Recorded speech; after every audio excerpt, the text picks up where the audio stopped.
your Baltimore Orioles. Now the fun begins. On Master. Are you kidding me? And streaming live on the Master app. Roll it up, boys. It all starts right now. There is nothing like enjoying the comforts of home, and the Orioles have settled in for a long homestand against a couple of clubs from out west, saying hello to the San Francisco Giants before the D-backs come calling to Oriole Park at Camden Yards. Yeah, let's go O's. The thing is for the O's today at Camden Yards in Baltimore, Maryland, as the Orioles take on the San Francisco Giants. They've been playing some pretty good baseball. Once again, it's a pleasure to bring you to the broadcast booth. It's good to see you again, too, with the All-Star Orioles Hall of Famer Brian Roberts. My name is Ben Wagner. The Birds have rattled off 4 out of the last 5. The record is back at 500. And Gunnar Henderson, B-Rob, is playing like an MVP candidate here in the month of April. Yeah, Wags, he really is. I mean, this is the guy that we saw 2 years ago who hit 37 homers. And I got to talk to him yesterday in the locker room for a while. His shoulder really bothered him more than I think anybody knew last year. And what he said was it just sapped his power. He was unable to get to his load, get his hands deep. Now we're seeing more and more of these balls on the pull side. You see him pull his hands in last night on that cutter up and in. But then he's also able to stay through it so long. Right now he's got the highest percentage of fly ball pull in his career, the lowest percentage of ground balls in his career, 6 home runs, leads the entire major leagues, tied with a couple others. Look, this is a guy who I believe will be the next Oriole player to win a Most Valuable Player award. He is phenomenal in every aspect of the game. I think he's going 30-30 this year. I think there'll be 30 homers and 30 stolen bases. Big flies and running wild on the bases. Meanwhile, that guy heading to the dugout. On his birthday, Cade Povich will make his Orioles Park season debut. Learn more at wecareoutloud.org. Dad's gonna be far side.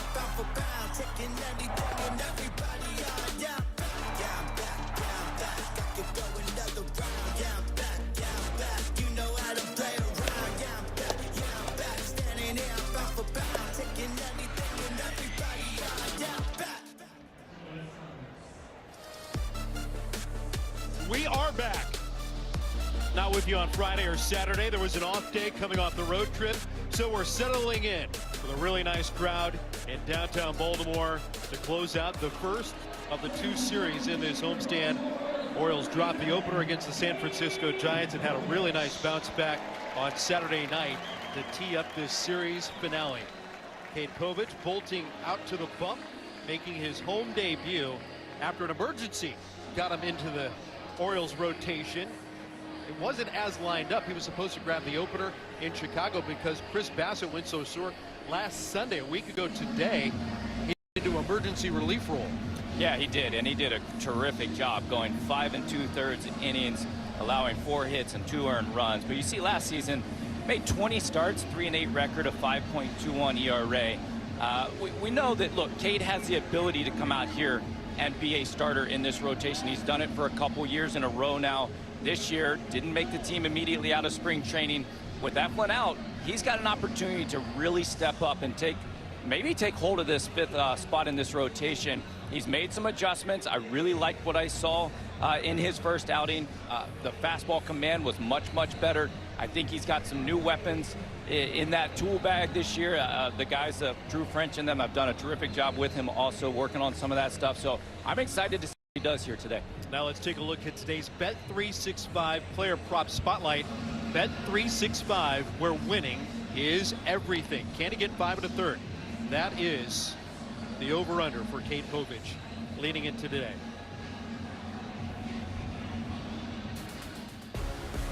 We take a look at his StatCast powered by Google Cloud pitch arsenal right here for Cade Povich. The 4-seamer, 37% in his first outing. The curveball a little bit.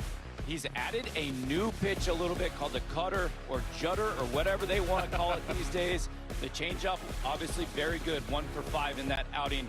Right-handed hit, just 1 for 11 against him in that. So he did a really good job of controlling, in my opinion, the inside part of the plate to righties, which I think he's had a little bit of trouble the first couple years doing. No team has had less power this season than the San Francisco Giants. Only 7 home runs. Now, average and slug, they're down through the first couple of weeks of the regular season, but Here comes San Francisco with a team 645 on base plus slug, a 291 on base. That's 27th in both those categories. Only Cincinnati, Seattle, a little bit of a surprise there, and the Chicago White Sox have been worse than this San Francisco lineup. Yeah, it is not a team that has hit much power. Now, there's a little caveat. I mean, playing in San Fran is no joke. You know, considering the fact that Adames was the first player to hit 30 homers as a San Francisco Giant since Barry Bonds in 2005, it says something alone right there. It's a big ballpark. They do much better offensively and in the power department on the road for sure. Good crowd, good energy, and a first look at the lefty Cade Povich as he pivots on his birthday, turning 26 today. You saw the balloons fly out of his little slab on the screen a couple of moments ago. What an opportunity to work on your birthday. He's underway on Willy Adames with the first pitch fouled back for strike one. Yeah, not a great start either. It looks like Basayo got hit by the bat on the backswing already, and the Orioles can ill afford to have another injury, that's for sure. It has been a tough 48 hours for the Orioles. On the follow-through, came right down on the top of the arm of Samuel Basayo. Yesterday, they lost Adley Rutschman with a left ankle injury. Had an MRI this morning. Adames behind 0-2. And then yesterday on the base paths, Ryan Mountcastle literally had a blowout.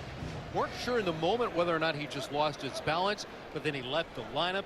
There was concern about his foot or left ankle. He was spotted in the ballpark earlier on crutches, so a lot of concern around Ryan Mountcastle leaning into today. And the Orioles also roster move prior to the first pitch today. Tyler O'Neill lands on the 7-day concussion protocol list, and they bring up Jonathan Rodriguez from AAA Norfolk today. Yeah, a lot of moving parts right now. Craig Albertez finding out what it's like to manage at the major league level with injuries and, you know, shifting people around on the IL, all sorts of stuff. And the air hit pretty well. Cowser retreating, waving away Leody Taveras. Round number one. We'll take a look at our Card Shield defense for the Orioles. Taveras and Cowser, great outfielders out there in center and right. Taylor Ward over and left. Up the middle, Gunnar Henderson, Jeremiah Jackson, Kobe Mayo over at third, and Pete Alonso at first. And well, Basayo will be behind the dish. Samuel Basayo catching the day game after the night game. The Orioles catching core now includes Maverick Hanley. And Rafael Devers takes up an in ball one. There's a little 93. Povich was down a little bit on his velocity in his first outing, but that's a good sign right there. 93 up in the zone. Cade's a different pitcher this season with that fastball. There's a 92-mile-an-hour four-seamer, which has more life, more conviction, and for Cade Povich, he feels like he's been able to locate it much better than the fastball from a year ago. Yeah, we'll talk about it, I'm sure, more and more as the day goes on, but the arm angle is up a little bit. The ride on that fastball is more than it has been, trying to keep it from actually running so much horizontally and trying to keep a little bit more of that vertical. So we've seen already a lot of balls underneath. You know, the hitters, Adames was underneath 2 of them. So far, Devers underneath a couple of them. That fastball riding at the top of the zone, it will be a key to watch for Povich here today. First one missed for a ball. The next couple fouled back by Devers, who went west in the middle of June last season. And he goes after the cutter and goes down on strikes. Oh, I absolutely love this pitch. We saw it a little bit against Pittsburgh, and right here, you're going to see, I mean, Devers is a terrific left-handed hitter. We know that. Since 19, he ranks among some of the best, and this is nasty. And what Cade said to us yesterday was that this is a pitch that allows him to have a little more velocity. Used to it was fastball, curveball, change, sweeper. Everything was, it was either a hard fastball or a lot less velocity. And you see right there that cutter or jutter, or whatever you want to call it, more up in the upper 80s with some really sharp bite to it. Now the repertoire, interesting, and he used it his first blush against the Pirates. 43% fastball usage against the Pirates. And I think that's going to be a massive key. As you see right here, Gunnar makes a play on the run. And just like that, 3 up and 3 down work for Cade Povich. Gets the bats to the dish right after this. While Washington is making our cost. Orioles offense came to life on Saturday night, hit a couple of home runs, had 4 extra base hits. The Birds scored in 5 of their 8 innings.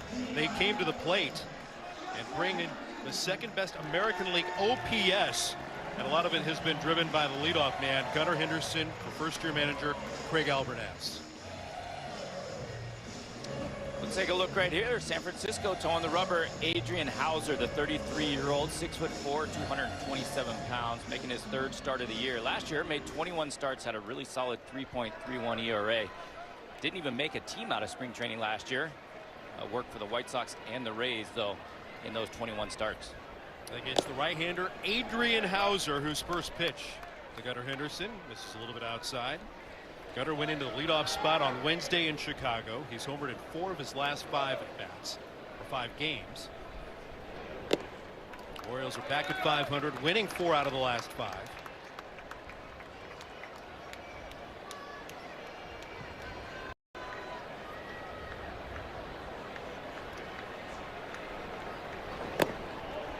Gunnar had an idea, takes the pitch downstairs from the 33-year-old Oklahoman. Oh, that's a really good take right there. The Orioles are going to see a lot of sinker, a lot of change. Everything's going to be down in the zone. Hauser wants to keep the ball on the ground. He gets a ton of ground balls. He's got really good extension and pitches to a lot of contact, generally speaking. Doesn't strike many guys out. It'll be a great matchup, though, with that sinker. The Orioles are terrific against sinkers, and Hauser's going to throw a lot of them. A couple of homers already this season off of the sinker. And there's the split. Just under half the usage from Hauser. Gunnar swings through the 3-1. That's some serious velocity too with that sinker. 97 right there. The biggest thing as a left-handed hitter with a sinker is you got to make the ball start up a little. You want to make it start in and up. If it starts middle away, it's going to be a ball. And right there, Gunnar, that's just terrific piece of approach. Now it's time for our DirecTV new era player profile and Gunnar Henderson and what he has been able to do this early, getting to his 6th home run of the season at a rapid rate. And he scalds that one, swatted down by Devers, can't retrieve it, hustling over Koss, picks it up at the out at first. A screamer that goes in and out of the skillet of Rafael Devers, backed up by the guy on the right side. Oh, this is an absolute bullet at 107 plus off the bat. That's that sinker middle in, and he pulls his hands in. And Gunnar, you saw, just stop running for a split second because he thought that Devers had caught the ball. He hadn't, but Koss does a really good job of picking that up barehanded and getting it over to Hauser for the first out.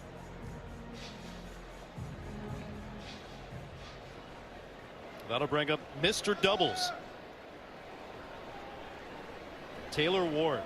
Been on base 13 consecutive games and leads the major leagues with 10 two-baggers. He's been so good. I mean, no home runs yet. I was talking to him yesterday. He said it's kind of crazy that I've been swinging the bat the way that I feel like I have, but no homers. Roll towards third. Chapman swoops it up, and they're quickly 2 down. You like the switcheroo that Craig Albernas made midway through the week, getting Gunnar Henderson to the leadoff spot, Taylor Ward behind him? I think you could go either way, and I think you will mix and match it a little bit. I would be a little bit interested to know his exact reasoning of why he switched when he did. Now, obviously, they had gotten swept, maybe just mix things up a little bit. But if I had my preference, I'd probably put Gunnar in the 2-hole. I love having a left-handed hitter in the 2-hole. If you get the first guy on base, then you've got the hole open at first. I just think it presents a couple options, but they both get on base, and that's an amazing thing to have at the top of the order. Until yesterday, the top 4 were pretty much cemented. You had Taylor Ward, Gunnar Henderson, Pete Alonso, and Adley Rutschman.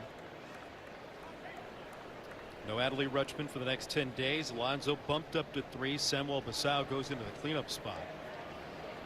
1-1 to Alonso, who struggled at the start of the season. He's got a double. He's got a home run. Has had good success against Hauser in his career. Yeah, I mean, this is a guy, you know, he's been through a lot. You know, he's been in New York for 7 years. Then all of a sudden you make a switch. You sign a big contract. There's a lot of pressure. You come in here. You want to get off to a hot start. You start scuffling a little bit. You start pressing more and more. This is a guy that I don't think anybody really needs to worry about. That's a very good take right there. He needs that first hot streak, a little 5 for 10, a little 6 for 12, and I think he'll be off and running. The one thing he has not done is handle the fastball as well as he normally does. We saw it even last night. He got in a 3-0 count and then got 2 fastballs blown right by him by Webb to finish the at-bat with a strikeout. This is a guy who has slugged over 500 in 6 of his 7 seasons against fastballs. Right now, he's done no damage against them so far. Right here, 3-2. I mean, you got to sit, sinker, get something up in the zone, and let it rip. Payoff pitch to Alonso. Tapped away foul. And I would have struck out. Throws him a nasty breaking ball on 3-2. This is what happens when you have the reputation of Pete Alonso, though. You know, you get into that count, and he makes a terrific pitch. You foul it off and stay alive for one more.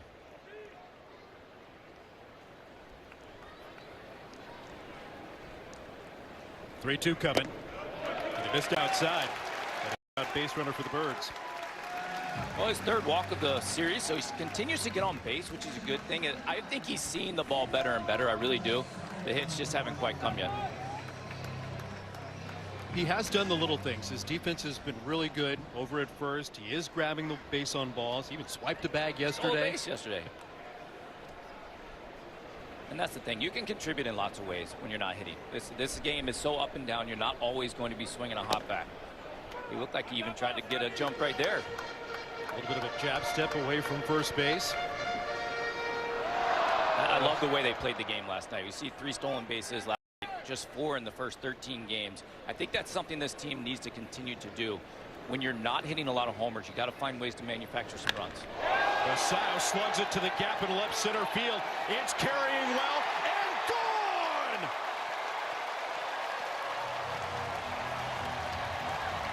That one was flying the opposite way off the bat of Samuel Basallo. 2nd of the season.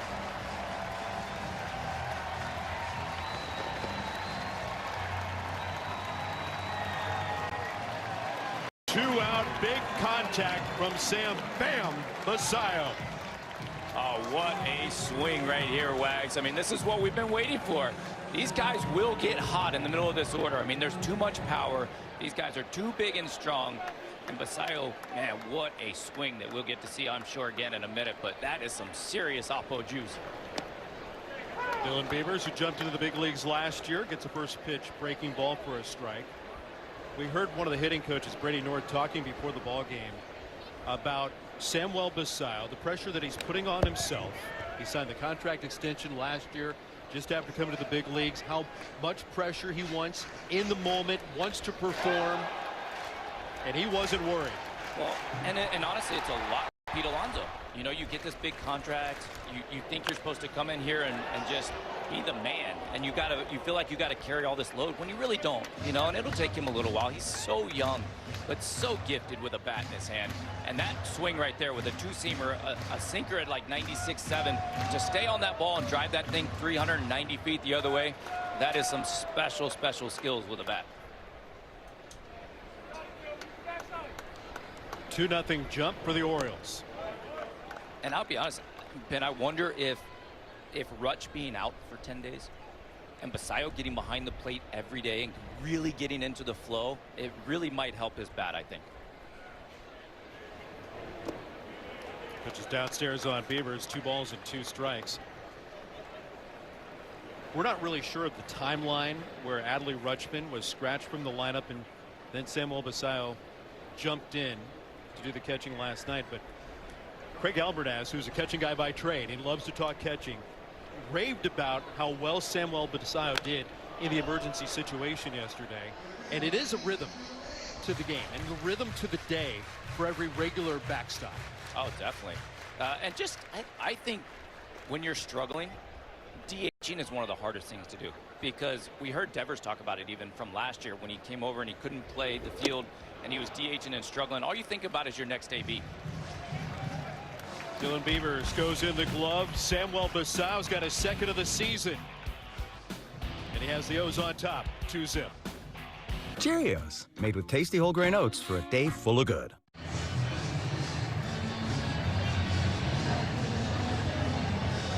Welcome back to Orioles baseball. We learned early today the outfielder Tyler O'Neill was placed on a 7-day concussion injury list.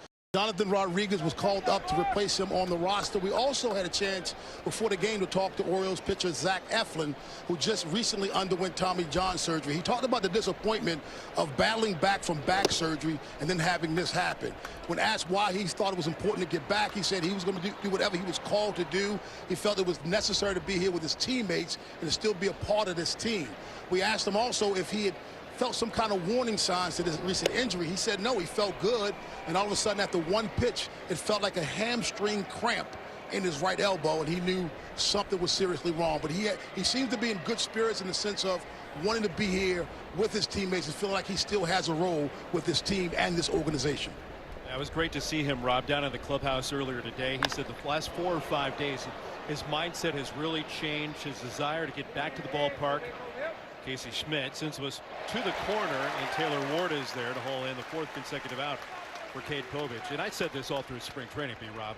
One of the happiest guys to be in the clubhouse, get ramped up for the regular season, was Zach Eflin. The way that he was feeling, the way that he was moving, not only on the field, but in his life. He was able to play with his kids again. The soreness was gone. The chronic ache from his back had been subsided. And everything then was translating to really good results in spring training. Yeah, I know it. It's really awful when you go through injury after injury, and certainly to a guy like Eflin. Everybody loves Zach Eflin. He's such a great teammate. He's such a great guy to have in that clubhouse. And in the spring, he looked really, really good. I talked to him multiple times. He said he felt great. Like you said, just for one, to get your normal life back is amazing. But then you come in here, you have no warning signs of an elbow issue, and next thing you know, bam, it's terrible. Jung-Hoo Lee backs away from the inside corner. Rushed back by Povich, who's got a 2-0 lead. Whew, that is scary right there. It's that up and in fastball. You know, Cade was telling us he likes this 4-seamer. It gives him aggression. Well, there was a little aggression with it. Aggression right there. Now you can see if you can get back out to that outside part of the plate like that. Swatted towards Ward near the line. Easy play for the left fielder, and there are 2 down. You know, the beautiful thing is it's probably not necessarily intentional whatsoever, but man, it opens up that outside part of the plate when it happens by accident. And we look right here at Cade Povich's 4-seamer. You see the vertical break and the horizontal break. In 25, the vertical break, so it didn't drop, it dropped more, 17.4 inches. This year, it's dropping less, and you see that blue one up there. It's riding at the top of the zone, and as a hitter, what that does is you expect a certain amount of drop based on a velocity and the way the ball's coming in, and when it doesn't drop, that's when you hit the bottom of the ball. And we've seen it already. There's a fly out to right, 2 flyouts to left, so they're catching the bottom part of the ball on those 4-seamers that are riding, and that's exactly what they're looking for. Ryan Klimek, Drew French on your screen, part of the pitching department. Let's revamp this 4-seamer, and Povich has fallen in love with it. He used it by changing the grip in his last 2 starts last season, but then really worked on it through the offseason, took it to spring training, said he's had less uncompetitive misses. Feels like he can move it in and out way more than the last couple of years. At times he was passive with it. He uses a changeup. His second strikeout, and how about the work by the lefty? 6 up and 6 down. When budgets are tight, we keep. Well, Gerard is a little bit richer already. Maryland Lottery's fast play contestant of the game has already won $500 for being selected, and will win $500 more for every Orioles home run, and $5 grand for an O's Grand Slam this afternoon. Learn how you can be the fast play contestant of the game at mdlottery.com/homerun. Rob Long on the sidelines. Next to the All-Star Orioles Hall of Famer Ryan Roberts. I'm Ben Wagner. A 2-run opposite field run by Samuel Bassao, the early O's offense. Now Leody Taveras will open up the 2nd inning against Adrian Hauser. Loses battle the tapper to the Platinum Gold Glove winner Matt Chapman, and there's 1 down. Fans, you can stream MASN Plus on iOS and Android mobile devices, Apple TV, Amazon Fire TV, and Roku. Don't miss a pitch all season long, and still for a limited time, you can get the MASN Plus season pass for $99.99. Go to MASNsports.com or scan the QR code to get yours today. Big ball game for Colton Cowser after really seeing some signs of life yesterday. It was really good to see him put a couple of great swings on balls. 2 knocks. This will be an interesting matchup.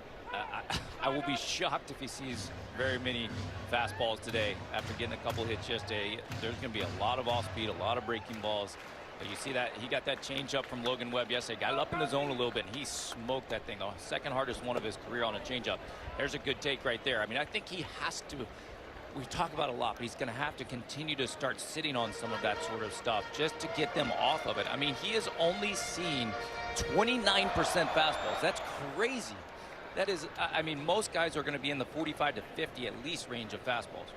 A lot of the damage came from the bottom third of the lineup last night. And Cowser was right there in the thick of it after snapping his 0 for 12. There's another good take right there on a changeup. And the splitters and the change. This has been the demise this season for Colton Cowser. It's a little bit of a carryover, certainly, from last year. Yes, but the book is out. And he takes outside. Plays off the sinker. Very, very, very good at bat right there by Cowser. I mean, maybe yesterday is something that's really going to springboard him into some confidence and seeing the ball a little bit better, being a little bit more patient, knowing that they're going to try to get him early to swing at some off-speed pitches and get him in a hole. There comes Kobe Mayo. When we were talking with the hitting coaches, B-Rob, they talked about changing the eye lines for Colton Cowser. As a guy that can go up there, hunt fastballs, has pull side power, can turn on any kind of heat. What does that mean when you change the lines when it comes to specifically looking at different pitches? Well, I mean, for one, Cowser's got great bat speed, right? So he has the ability to let the ball travel. I think the biggest thing is he's going to have to start, as you mentioned, eye line, seeing the ball up in the zone a little bit more. As lefties, we generally do like the ball down more, and he is a guy that I think is similar to that. But the point being, if you can just see it out of the hand up a little bit, then maybe you don't swing at the ones underneath the zone quite as much as he has. You know, the second half of last year got real tough, and then the beginning of this year with a lot of those splits and change-ups down in the zone and breaking balls down in the zone. So I think they're just talking about raising the eyesight just a little bit. Let's start to hunt something belt high, maybe a little above the belt, and then let it rip. Cowser aboard at first with 1 down. Mayo behind 0-2. So we got a couple of runs in the win last night. Yanks that one just foul. So we went 1 for 4 at the plate. Yeah, he got a hanging breaking ball yesterday in the 8th inning. Put a really good swing on it to left also.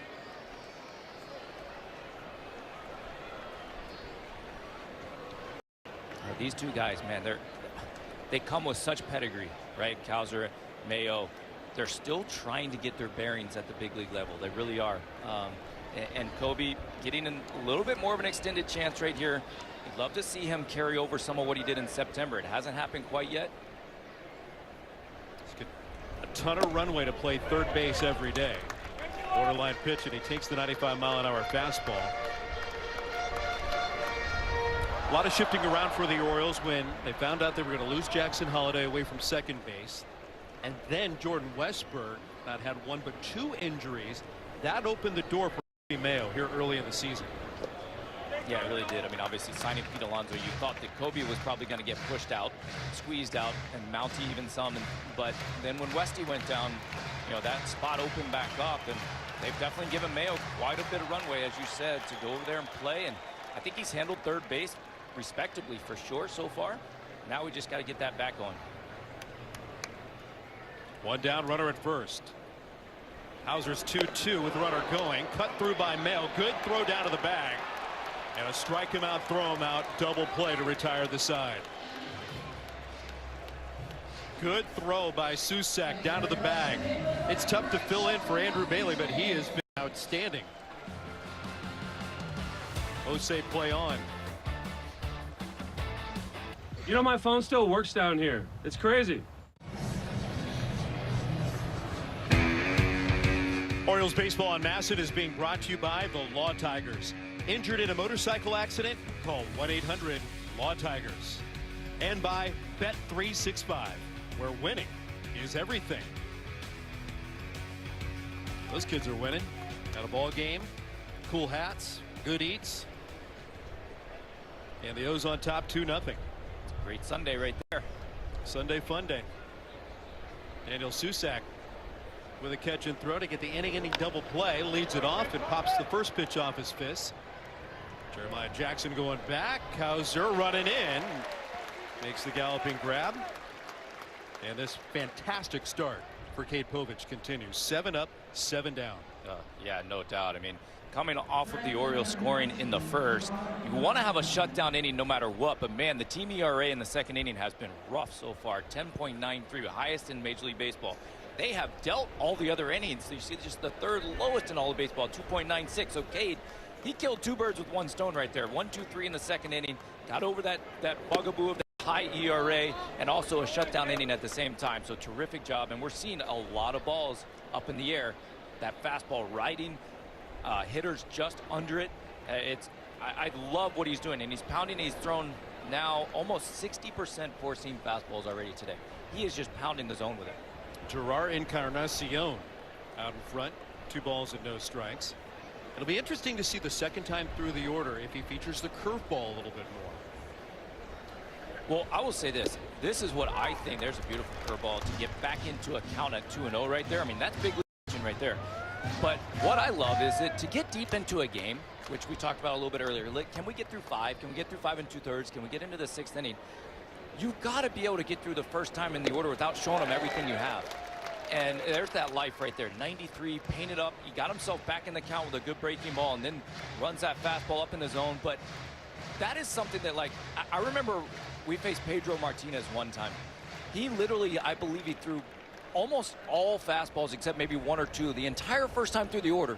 And then the next time it's like all breaking balls. But it's ridiculous. But that's what you have to be able to do because you got to save some of your out pitches for the 4th or 5th or 6th inning when you got some guys on base, and maybe they haven't seen any of that yet. So it's kind of a different Cade Povich. You see he's creeping up on 60% four-seamers this first time through the order. The curveball is the second heaviest by far. I think he'll go to that cutter again a little bit more even through that second time in the order. That's the usage today. Haven't seen a lot of the sliders this season. He'll go to the curveball and get another punch out. Well, and he's got 3 punch outs. He's got 1 on a cutter, 1 on a changeup, and now 1 on a curveball. Now that is using all of your pitches right there. He threw a 2-0-1 to get back in the count in the zone, and this one he gets ahead. He's got 2 strikes, and he just buries it a little bit lower. Encarnacion way out in front and over the top of it. Terrific job pitching. Second appearance this series for Christian Koss, the second baseman. Starts in the hole 0-1. Last weekend in Pittsburgh, Cade Povich salvaged the pitching situation out of the bullpen just in case there was any trouble with Chris Bassett in Pittsburgh. Cade was in the bullpen and was remarkable. This is down and in. 1 ball and 1 strike. Chris Bassett only went 2 innings, faced 15 batters, and allowed 6 runs. And then it was Cade to the rescue. He came in, calmed the waters, saved the bullpen, and teed up a remarkable series then for the Orioles to rebound out of getting swept in Pittsburgh to sweep the Chicago White Sox. Yeah, you have to have those games where your starter, you're going to have those games where your starter only goes 2 or 3. But the guys in the bullpen, for Cade to come in and go 5 2/3 that day, save the whole bullpen for when you go to Chicago, right? And so terrific job for just being prepared, being ready. Going out there and doing your job. And it's interesting sometimes on extra rest as we get another fly ball right here. Jackson out rebounding Pete Alonso. You can share some smiles now because you made the catch. Current pill or injection to see if Rinvoq is right for you. Orioles baseball is being brought to you by Chesapeake Employers Insurance. We see what's important to you. What's important? Coming to the ballpark, making memories. Jeremiah Jackson, on a day he's starting at the table, signing autographs for a lot of the youngsters. Albert Suarez just to his left. And many of them now getting a lot of sugar. Time to fuel up. That makes for a tough day later in the afternoon, but it's fun right now. Fun right now for Jeremiah Jackson, coming off a big night. He had 3 hits, his first home run this season. Almost had 2. Bank went off the wall in right center field. Just a great approach all day yesterday. You know, 2 hits to right, 1 off the wall, and then he got a hanging breaking ball and pulls it. you know, watching him work in spring training off the tee and everything, he is trying to shoot balls to right center field. And then if he gets here we go right there. There's that breaking ball that hangs in the middle of the plate. And when your approach is fastball to right center and breaking ball pull, that's what you get right there. And man, I think he has matured so much in his approach at the plate from last year. It's just phenomenal to watch. Good layoff upstairs. Third strikeout for Hauser.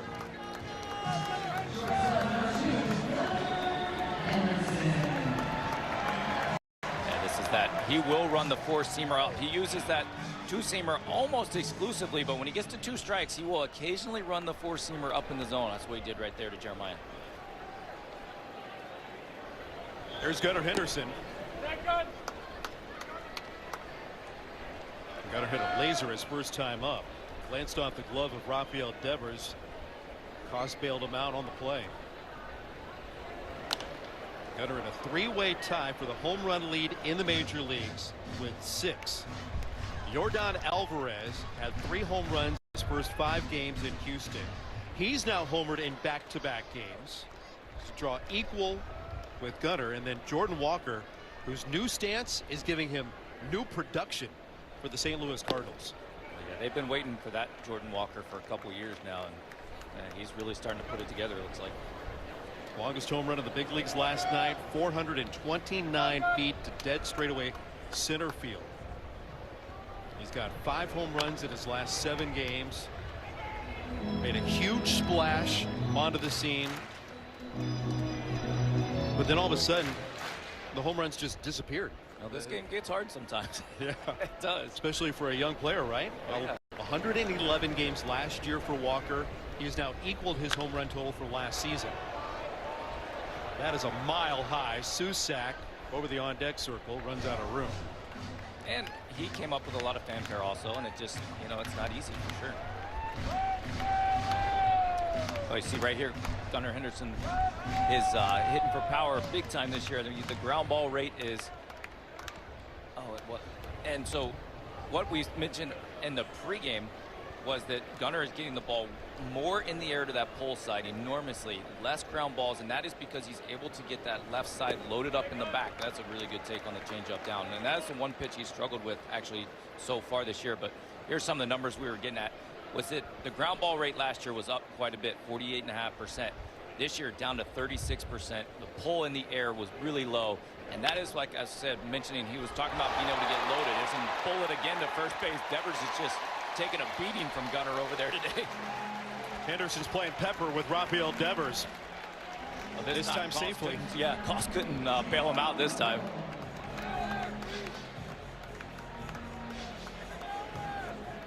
Gunnar gets, I believe, a changeup up in the zone right here. And I mean, this is not really a difficult play. This is one that Devers just kind of completely botches on his own. He got his feet tangled up, never got in front of the ball. And the Giants have really struggled on the defensive side of the ball so far this year. San Fran gets their 10th error of the season. And a challenge is coming from Taylor Ward here on the strike call.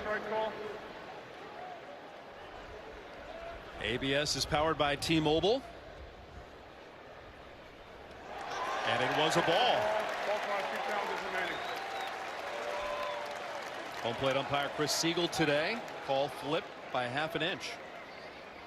I would have given anything to have ABS. I wonder why you threw your pen. Oh man, I love it. I think it's great. I love it. What facet of ABS do you like? Do you like just putting control into a pitcher, catcher, batter in a big situation? If I was honest, I've been clamoring for automated balls and strikes for a while, and I wouldn't care if they went to it fully, to be honest with you. I know most people are against that, but the reason why is because I think that a 3-1 pitch with a man on first in the second inning could be just as valuable as a play at first base, you know, in the 9th inning. So it's just so difficult for those umpires. They do a phenomenal job, but you can't get them right. I think if you're going to try to get things right, let's get them right as best we can. So I think this is a really good step in the right direction, at least. And the way they're doing it, I think, brings in a lot of interaction with fans and some strategy and things like that. That if it was all automated, that wouldn't be there, of course. See if Gunnar tries to get on the move here too at some point. That was certainly in the back of the mind of Hauser, who checked in on him, and he takes off on the next pitch. Susak's throw arrives late, and Henderson has his third stolen base. That was terrific right there by Gunnar. His third stolen base of the season. And this is, we talked about earlier too. I said I do believe he's going to go 30-30 this year. And I loved it. Look at this timing. This is great. Oh man, the timing was spot on. Look, we had to pick off the pitch before. He kind of took a guess that he wasn't going to pick again and timed him up perfectly. Terrific job by Gunnar. Into scoring position for Taylor Ward in the 3-1. A check swing comebacker snared by Hauser. Peeks at Henderson to get the out at first. Good base running again by Gunnar. You could have easily gotten doubled off right there because Hauser makes a nice play bouncing off the mound to his arm side to make this play, and Gunnar able to scamper back to second to keep a man in scoring position. You see, this is one where you can easily start to go, and he does, and then able to get back. You always want to keep that man in scoring position. Good job by Henderson to stay there. 2 down for Pete Alonso. Takes upstairs in ball 1. Pete walked his first time up ahead of the 2-run home run by Samuel Basayo. This would be such a great spot for Alonso to come up with a big hit. Could go the opposite way. They open the gate on the right side. That's one thing early on this season, without the power that we've come to know for Pete Alonso. He has taken pitches. He's gone the opposite way a lot with most of his contact. Yeah, I mean, you get in a hitter's count right here. You have to look one pitch in one location. You would think he's going to, sit on a fastball somewhere where he wants it. Pulled towards third, picked up by Chapman, corner to corner, to retire Alonso and the side. And it stays 2-0. Answer United. Join us and learn more today. Fourth inning of Orioles baseball is being brought to you by your Central Atlantic Toyota dealers. Shop Toyota for legendary style and reliability. And check out the all-new RAV4 at Toyota.com. Great day by the water. The harbor here in Baltimore. Shining. And a good day for the Birds, too, in front 2-0. On this family Sunday around Oriole Park at Camden Yards. A day that has plenty of sunshine, clear skies, and warming temperatures throughout the day. And a warm week when the Arizona Diamondbacks come to town. 9 up, 9 down against Cade Povich. They'll start at the top of the card to open the fourth inning with Willie Adames. Well, it's a good matchup, a good test. Adames was really good against four-seamers last year, 15+ run value. So it'll test Povich's four-seamer a little bit. Dropped in the changeup on Adames, and it's 0-2. First time through the order, second time through the order, third time through the order. Last season there were some struggles. But that's a little bit what we talked about, being able to use that fastball more predominantly the first time through the order so that you have some other weapons. And there's that cutter that he's added, which I really like a lot. I mean, he just snapped Adames' bat in half. It's hard. You see 88 miles an hour, and that ball's got some serious bite. To me, as a switcher, when I was a switch hitter, hitting right-handed against the lefty, you see that ball is biting in on his hands. I think the two best ways to get a righty out left-hand pitcher, either you stay away with fastballs and changeups, or you come in with fastballs and sliders or cutters like that. And Povich didn't necessarily have that option last year, and it's a really good new weapon I think he has.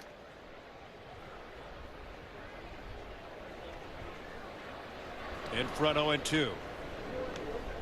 They bounce the pitch to the plate. I think as much as anything, you can see his confidence building. You can see that he's not afraid to pound the zone. That is one thing, just in conversation, talking about his repertoire, talking about the routine in between starts, feeling for these pitches. It's a lazy fly ball. It's a Veras. As this one angles towards Hauser and right. That's 10 up and 10 down for Cade Povich. And this is somebody that could have been grumbling behind the scenes. A year ago, he was one of the guys taking the ball every turn of the rotation. But adding Shane Baz, adding Chris Bassett, Zach Eflin coming back, knowing that he was healthy. A couple of guys were squeezed out of the equation for the Orioles rotation coming into this year. Brandon Young, Kate Povich, even Dean Kramer, somebody who had been just an absolute stalwart for the rotation last handful of seasons. They started the year in AAA. But that could be a wake-up call too. When you know, I mean, let's be real. Like, Kate has been good, but not great. I mean, a 5.2 at the big league level for 2 years is not going to get the job done forever. And so he's only 25 years old. He's still super young, but maybe it's one of those where you realize, wow, like I do have to get better. I've got to go do something. I got to find ways to get better. And as you mentioned, you and I were standing there talking to him. He just looked different to me. You know, his demeanor looked different. As you mentioned, the positivity, I believe the confidence is just much different with what they worked on all season. He came to the rescue a week ago today. It has been flawless here on this Sunday afternoon. In front on Devers, and wastes the fastball up. Even the count at 2 balls and 2 strikes. You know, we were also talking to him, and one of the things that he hasn't done a great job of in last year, in particular, left-handed hitters hit almost 290 off of him. And now, granted, when he's pitching, he's going to face probably the 1 or 2 best lefties in every lineup. But you do have to do a better job of controlling left-handed hitters. As a left-handed starter, if you want to be really good, you're going to have to control that side of the plate. And I do believe, as you see right here, some of these numbers, 288, 845 OPS. I mean, lefties shouldn't hit you better than righties. And so I think that cutter, jutter, slider type of pitch is going to be huge for him. You've got to get something hard down and away to lefties. 2-2. Got him again with the fastball. Devers into the glove. I mean, Devers is one of the best left-handed hitters in all of baseball. First at bat, he drops a nasty cutter down and away. This time, there's that 93 riding. Look at the ride on that ball. That's that four-seam that's staying so much straighter than it did last year. Last year, there was a lot of horizontal movement to it. This year, man, it is just riding up in the zone. 4 strikeouts for Kate Povich. The beautiful thing to me is he walked 3 in his first outing. Now, none of them came back to bite him. None of them scored. But you have to limit walks. And I think this is a big thing for him, too, with that four-seamer and being up on top of the ball is he's going to have better command. I don't think you mentioned something earlier I thought was a great comment. He said he doesn't feel like he's going to have as many non-competitive misses. You know, those wild misses he was having. The fastball last year almost was a passive pitch for him. 1-1 to Chapman. There's nothing passive about it today. That's for sure. I mean, you see this. Every ball's popped up into the air. The bat is under every single fastball he has thrown. And I ask him, what is the goal with this fastball? Why this search? What is the ultimate reward for you? He said, I'm not an overpowering guy. I don't have 96, 98 miles an hour in the tank. I need some deception. I want guys to walk back to the dugout and try to figure out why can't they get to my fastball. Breaking ball, just foul. Yeah, and the cool thing about today's game, with all of the stats and all the numbers that we get, a lot of times now we know why guys can't get to it, right? So before it just used to be, oh, well, it's kind of like the invisible, and this ball's real close. Ooh, right there, that's a close one. Brian O'Nora down the third baseline making the foul call.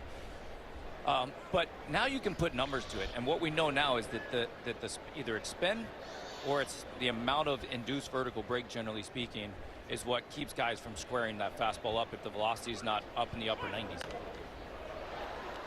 And again, fouled back by Chapman. And the battle with Povich continues. 1 ball and 2 strikes.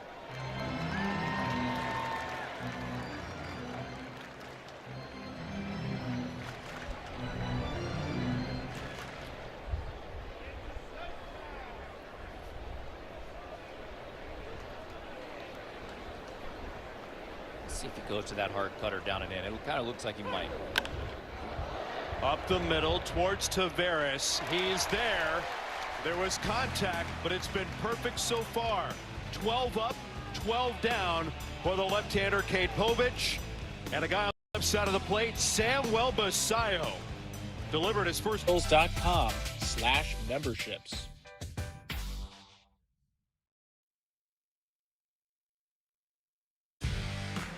Birdland memberships are available right now, starting for $2.99 for 16 games. You can get ultimate flexibility to swap games out, get guaranteed giveaways, access to $12 parking, concession, and merchandise discounts, plus a whole lot more with your Birdland membership, the most popular way to secure the best seats at the best value.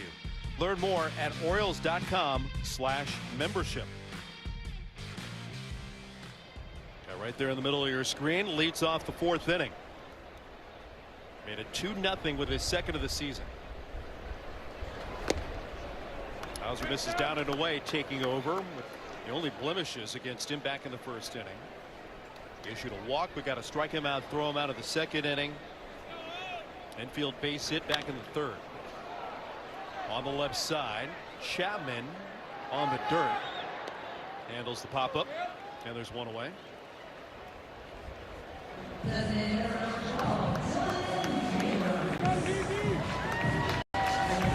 Orioles are back at 500 at 7-7.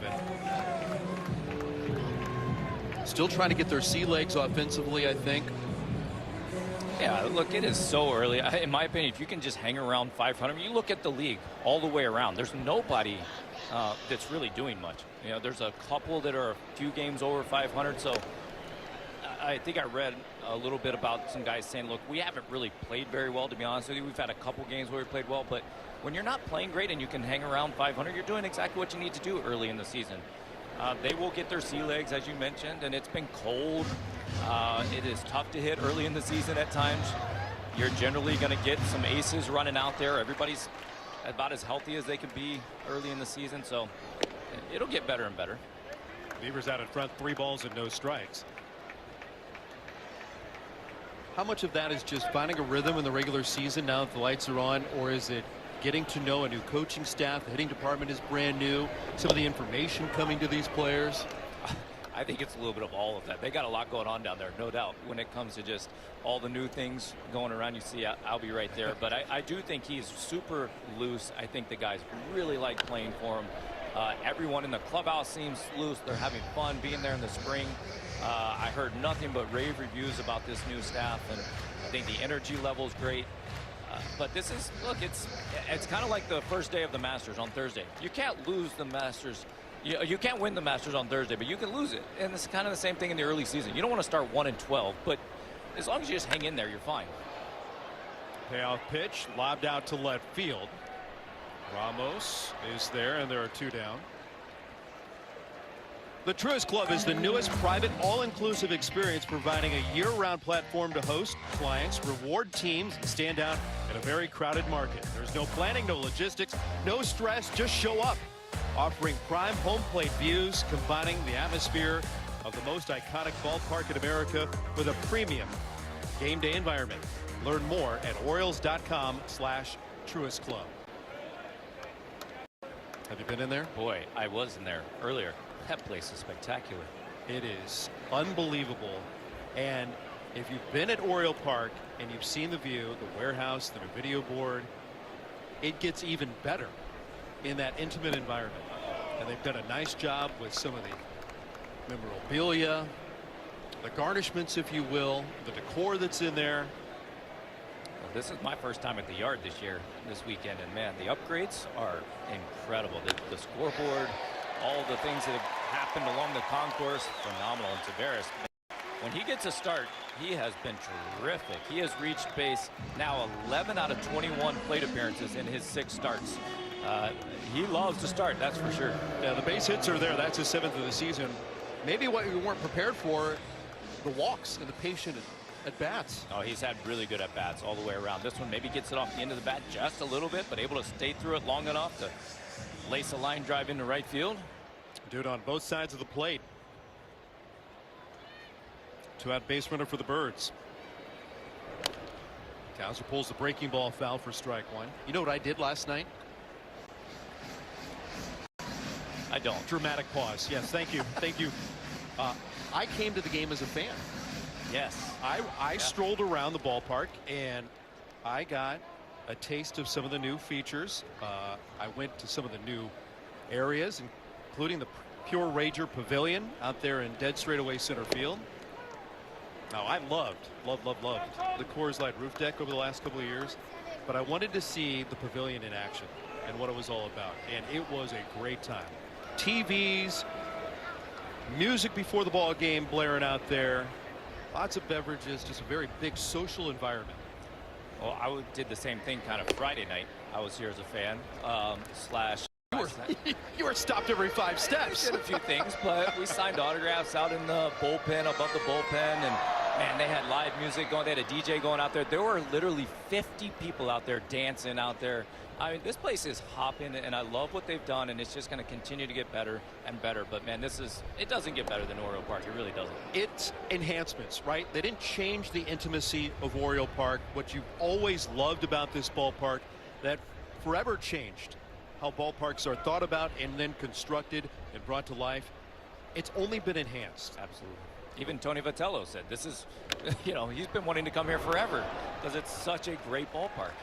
Cowser bounces out, side retired. We're going to the 5th.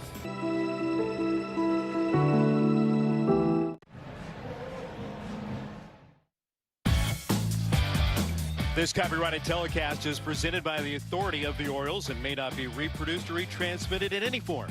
And the accounts and descriptions of this game may not be disseminated without the express written consent of the Orioles. And some of their youngest fans coming to the ballpark today. It's Scout Day. Big parade on the field. All the kids circling around the entire ballpark. What a journey that would be at 5, 6, 7 years old. What a journey it's been so far in 2026 for Cade Povich. There's a couple of the scouts, Girl Scouts in attendance today. Pulled towards third off the backhanded attempt by Mayo. It shoots into foul territory. Big turn by Schmidt. With a hold at first base. That is the very first base runner to reach against Cade Povich. And what is this for you, B-Rob? Deep at third, near the line. Third baseman in motion. I mean, at the big league level, if you're there and you're not diving or sliding and you can get a glove that close to it, I personally think you got to make that play. And they just flashed a hit on the video board. Everybody following along groaned here at the ballpark when they saw that flash. Yeah, it's I don't know, man. I tell you, I love official scores. I'm not sure exactly how I feel about the way they score games sometimes. It was generous, I'll say that. Goes down as a hit. The first base runner, the first base hit, allowed by Cade Povich after a dozen up and a dozen down. And you can get outs, but what's been really impressive about Cade Povich today, he's been incredibly efficient getting these outs. Very 45 pitches through the first 4 innings, now at 51, but that is very efficient, and that is how you get into deep into a ball game. It's exactly what we were talking about early in the game. I mean, this is what you want your guys to be able to do. You want them to pound the zone. You want them to attack early, right? First pitch strikes, get ahead. You be the aggressor, and that's what Cade's done today. Out in front of the plate, rolling to Povich. His one play, a fastball to first to get the out on Jung Lee. Let's look at how the 13 outs now have been recorded in this game. You flash back through the first 4 frames, the 12 outs, going with what we're talking about, that usage of the fastball. Yeah, and look at it. It's all belt high and above, and every one of them has essentially been in the air. So that bat is underneath underneath those 4-seamers. He's been able to get a couple outs on off speed and the slider, but man, he's done a terrific job with that fastball. I love the confidence. I love the aggressiveness.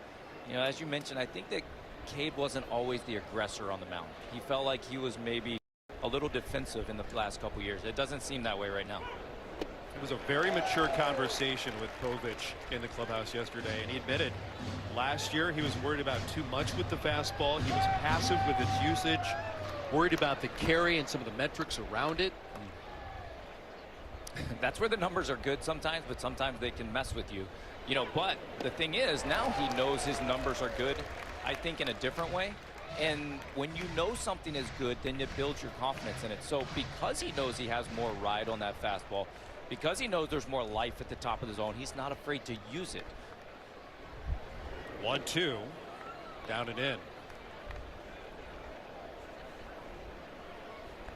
And by trade, the curveball was a breakout pitch early in his career. And that was the flashy pitch, the big swing and miss pitch.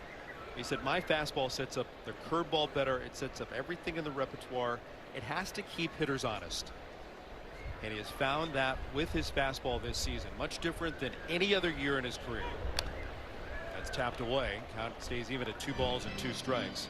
Well, the other thing I do believe, we talked about this before the game. I don't know for sure how much. We should have asked him maybe a little bit more yesterday, but he has moved quite a bit towards that third base side of that rubber.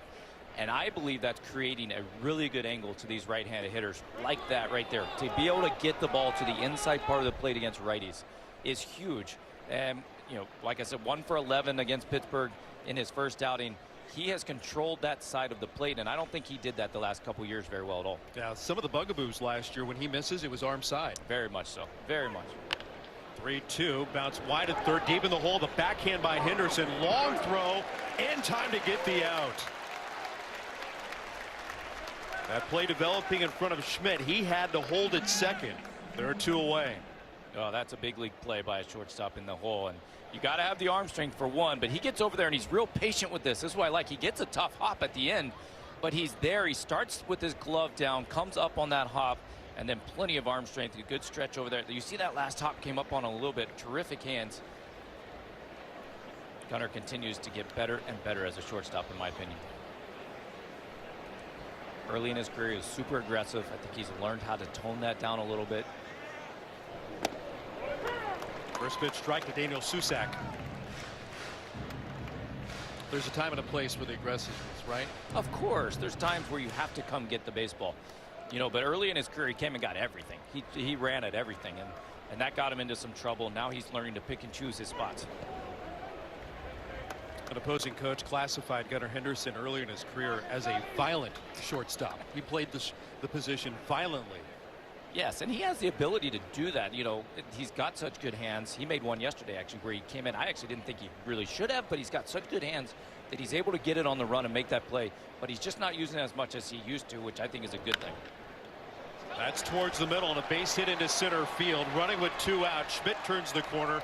He'll come in to score. And the Giants are on the board with Daniel Susak and his tremendous start to this season continuing. Now 7 for 10 at the plate. Yeah, he was in a little slump. You know, he was 0 for his last 3, I think. Started 6 for 6 this year. This time gets a little hanging changeup out over the plate. Doesn't hit it all that hard, but finds a hole up the middle. Puts the Giants on the board. It's one of those where, you know, it wasn't scored an error on Kobe Mayo, but man, you would love to see that play made. You know, keep the leadoff man off of the bases. That guy ends up coming around to score. And look, I know Kobe was super deep. It's not going to be an easy play. I'm not saying it's an easy play by any means, but it's kind of the same sort of play we saw Gunnar make in the hole. You know, and at the big league level, you'd like to see it made. Goes by a run. San Francisco's one and only trip to town. On the board here in the 5th.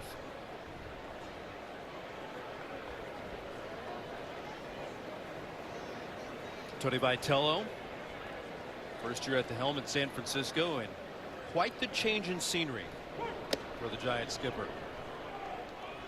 It's just missed inside at 92 from Povich. Yeah, my dad, you know, was a college baseball coach for 25 years. I can't fathom him jumping from University of North Carolina to the Baltimore Orioles manager. Just, you know, having done both, played in college and then obviously played professional baseball. My dad actually came to me later on, and when he moved into pro ball a little bit, and asked me, should he do it? And I said, you can do it, but just know how different it's going to be. So Vitello's, look, he is going through a massive learning curve right now for sure. Chatting with him about the transition yesterday, and he said, I've been drinking from a fire hose. I could imagine. 2-2 punched out a play. He was asked, is there a text chain with all the new managers in the big leagues? There are 9 of them. 9 new managers this season in the major leagues. He said, no, it's not the new guys that I'm texting with, but I'm seeking the counsel of the veteran guys. That'll float out towards Tavares and straightaway center field. Giants get on the board with the RBI base hit by Susak. Cade Povich spinning a gym today up by a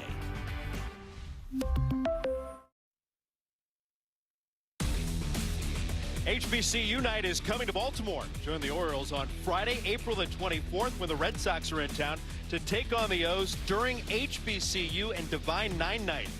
Grab a special ticket package, score a limited edition bucket hat, and don't miss the battle of the bands. Groups of 15 or more save. Get tickets now at Orioles.com/ticket packages. Rob Long on the sidelines with Brian Roberts. I'm Ben Wagner on a glorious day here at Oriole Park. Not a lot of scoring today. Samuel Basal's long ball and a Daniel Susac RBI single, driving home the only runs. Kobe Mayo, Jeremiah Jackson, then Gunnar Henderson coming up here in the bottom of the 5th inning.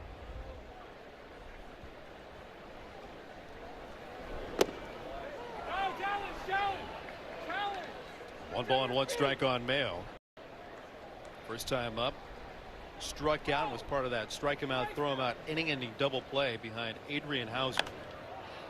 Mayo pops it up. Devers charging in, straddles the line, now on the fair side, makes the play. We've seen a couple balls up in the air. Hauser went running after one earlier, and Devers back towards the field this way. This time that wind is actually blowing pretty hard from right towards left. There's some flags way out in the city blowing that direction, and Devers hung with that one for a while.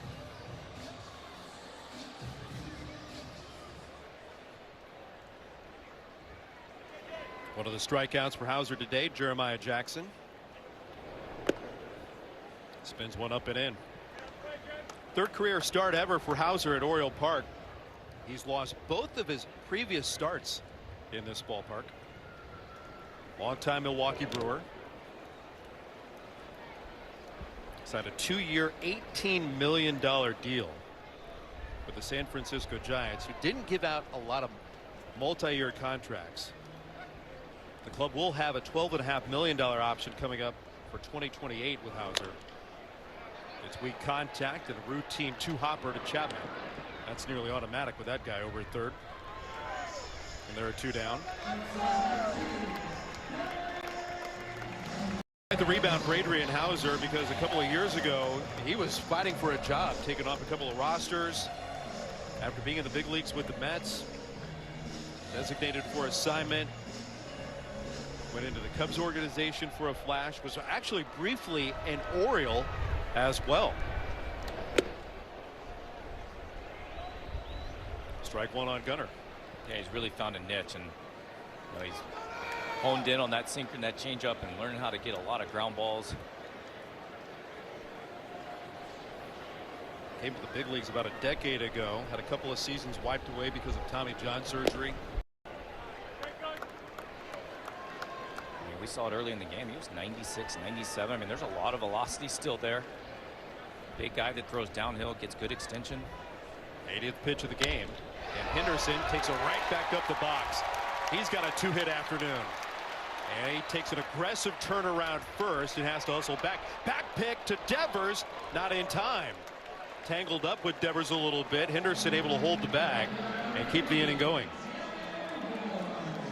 Well, we said what a good sinker ball hitter Gunnar is, and he gets one right here. He just stays through the box, bullet into right center field. He's thinking 2 possibly. He gets out there a little farther maybe than he should have, and back pick, and Devers makes sure he doesn't come off the bag. There's 2 pretty good left-handed hitters right there, though.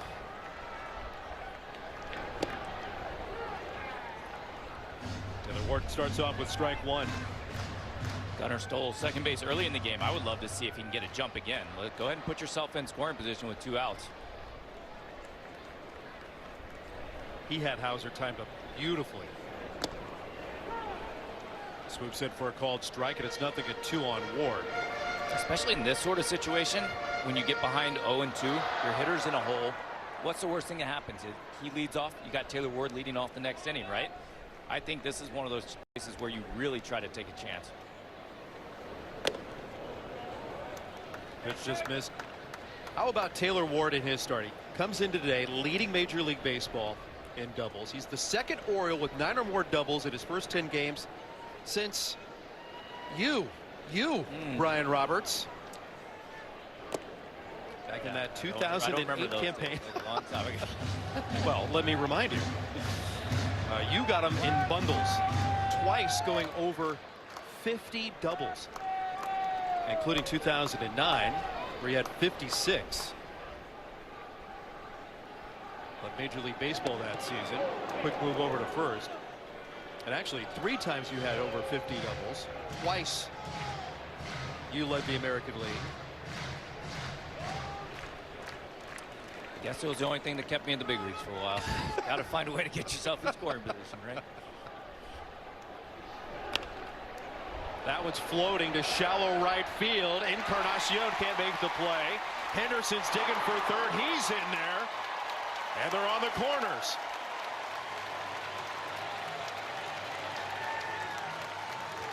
Well, this is a really good job of hitting right here. He falls behind 0-2. Taylor Ward gets behind in the count, and you know, there was a massive hole in that right side, and I was wondering if he was just going to try and shoot something over there. This ball runs on his hands, does just enough to bloop this in front of Encarnacion out in right field. Gunnar, great job of running on contact, getting over to third base.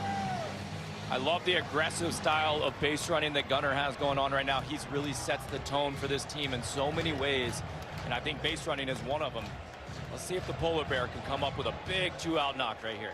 A great time to do it. Birds were on the board in the first inning with the Basayo home run. They gave one back here in the top of the 5th. Alonso twisted up, and you can see him fighting it at the plate with swings like that. Oh man, you know, I have been there so many times, and you just feel a little lost, honestly. You know, you maybe you're guessing the wrong pitch at the wrong time. Maybe you're just in between whether to swing or take on the first pitch. And you know, you fall by. It feels like you're right here every time. 0-2, 0-1, 1-2. That's what it feels like when you're going bad, and you feel like you're the one that's always on the defensive, and that's where he is a little bit right now. Hauser see if you can battle though. Hauser might be nearing the end here with a couple of lefties stacked up with Basayo and Beavers. Matt Gage loosening in the bullpen.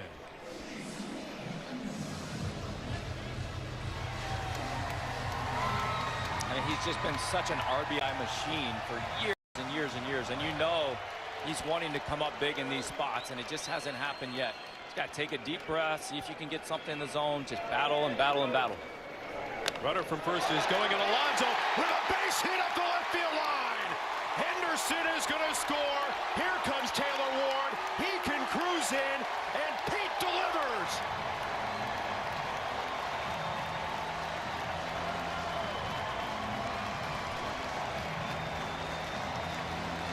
Alonso bangs in a pair, and the Orioles have a 4-1 lead. Well, that is exactly what he's been looking for a while. You see, man, take a big deep breath right there, big boy, because that is a big knock.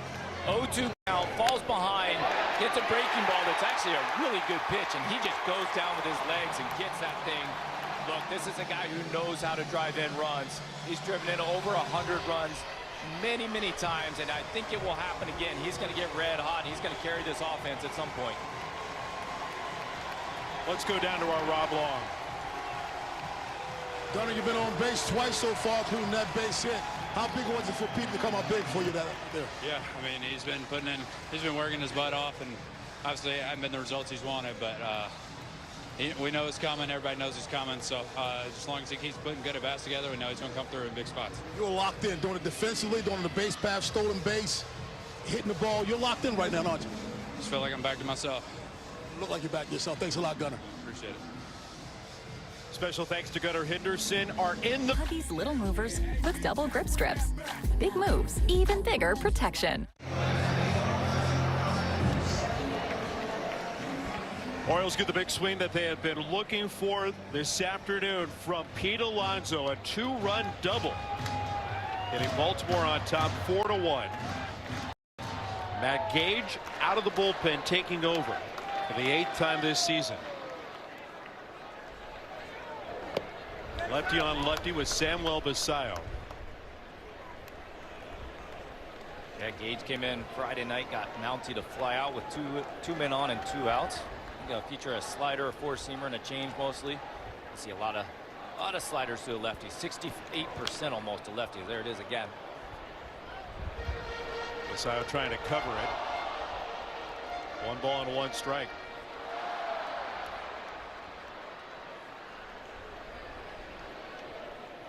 Adrian Hauser looking on.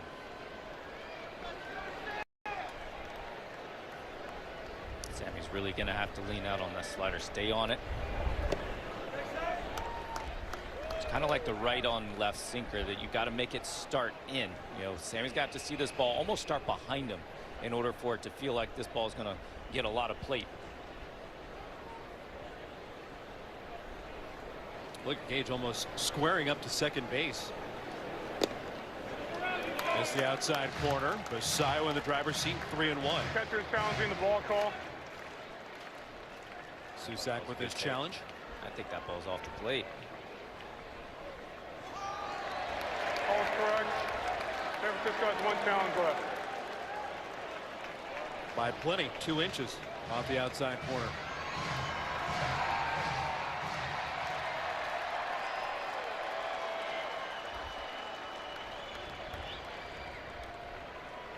(3-1). Basayo spins away. He'll work the walk. Now, some really good signs today for Basayo. You know, the massive homer out to left center, and then a left on left. Really patient AB. Laid off a couple of good sliders to draw a walk.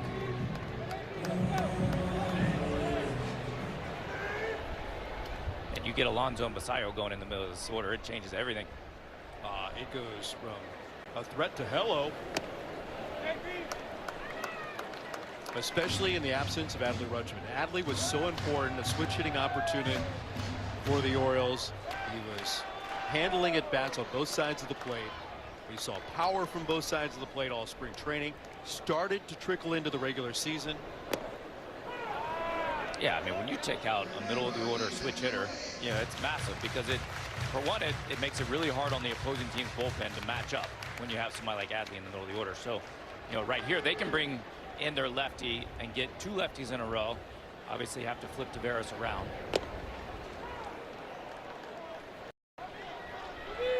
One ball and 2 strikes on Beavers. Dylan asks for time. Alonso the lead runner. Basayo at first. Veteran left-hander Matt Gage. Nobody worked more out of the bullpen for San Francisco the final 2 months of last season than Matt Gage. Good swing by Beavers. Keeps the count at 1-2. Greg Albernaz near into the Orioles dugout.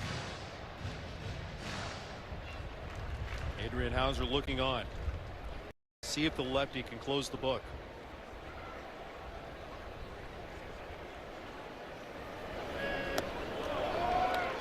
Downstairs.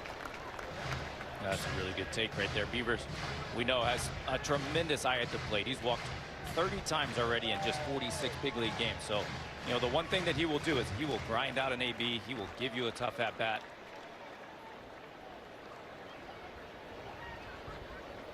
It's an opportunity, though, for the Orioles to really kind of blow this game open a little bit.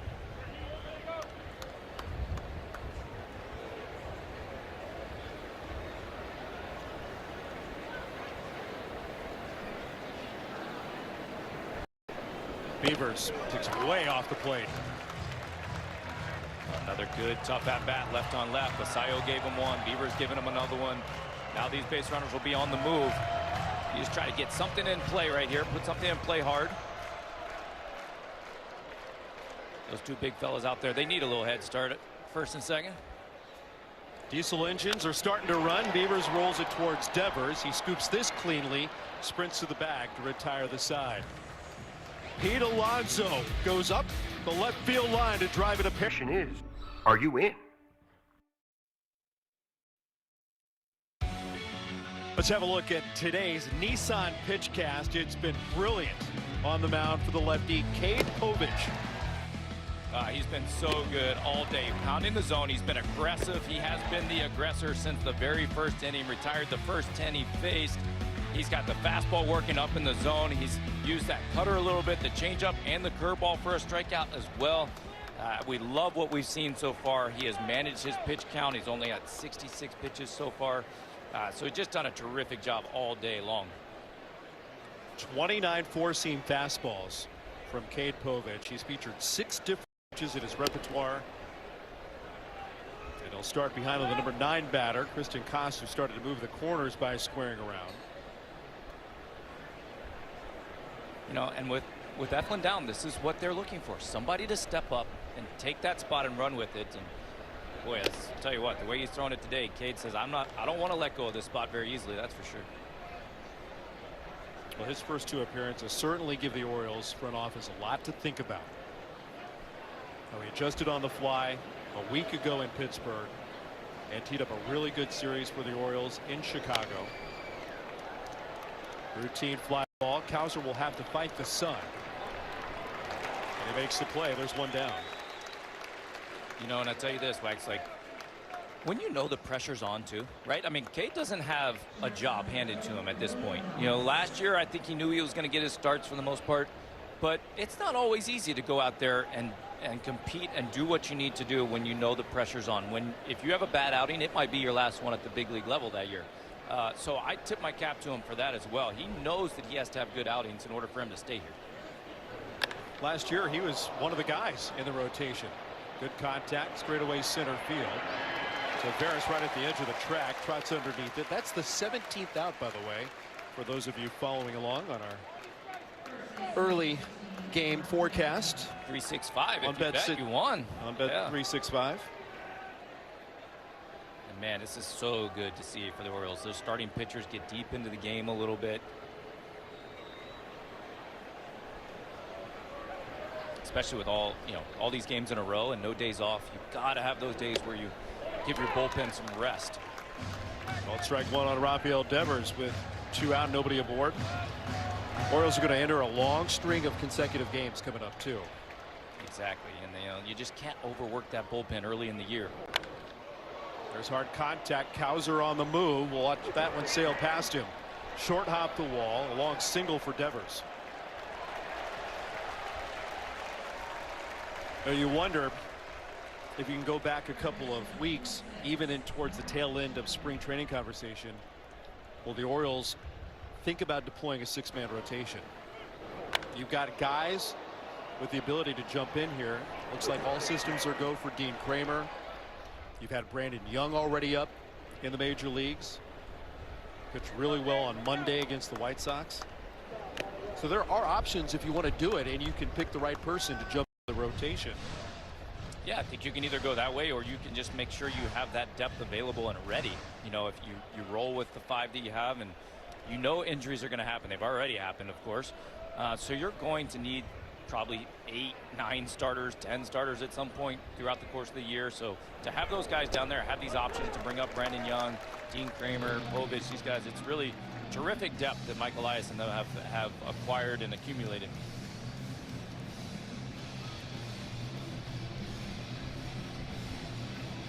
Orioles in the midst of a 13 consecutive day run of games.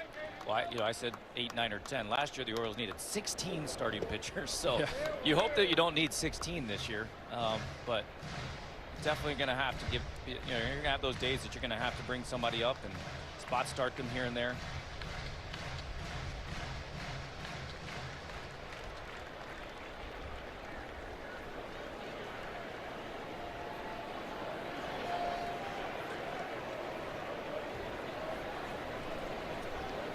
Two down, runner at first.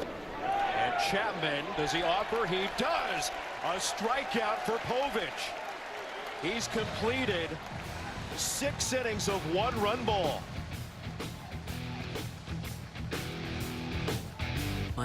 Blood Cancer United. Join us and learn more today. MLB Plus is brand new for 2026. Stream MLB Network 24/7 and select out-of-market games every week.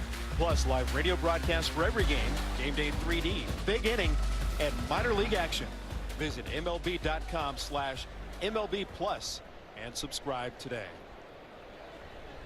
Some of our young subscribers in the ballpark today, watching the Orioles and the Giants wrap up their 3-game series. Good afternoon. I salute you, Boy Scouts. Were you a Boy Scout? I was. Yeah. Had a good run in the Pinewood Derby. Oh, nice. Yeah. I need some Boy Scout in my life. I don't know how to do a whole lot of things, I'll be honest.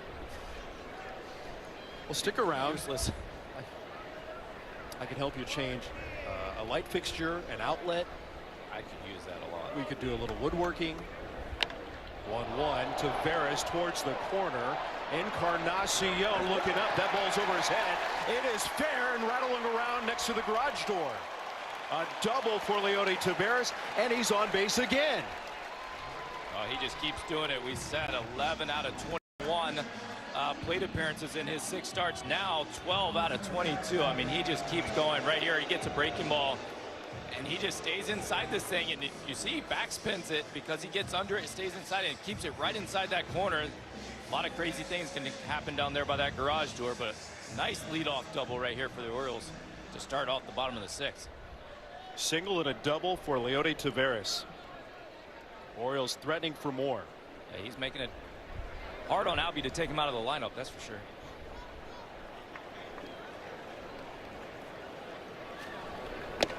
Cowser starts to square, gets Chapman to break towards the plate from third. Pitches in for a called strike.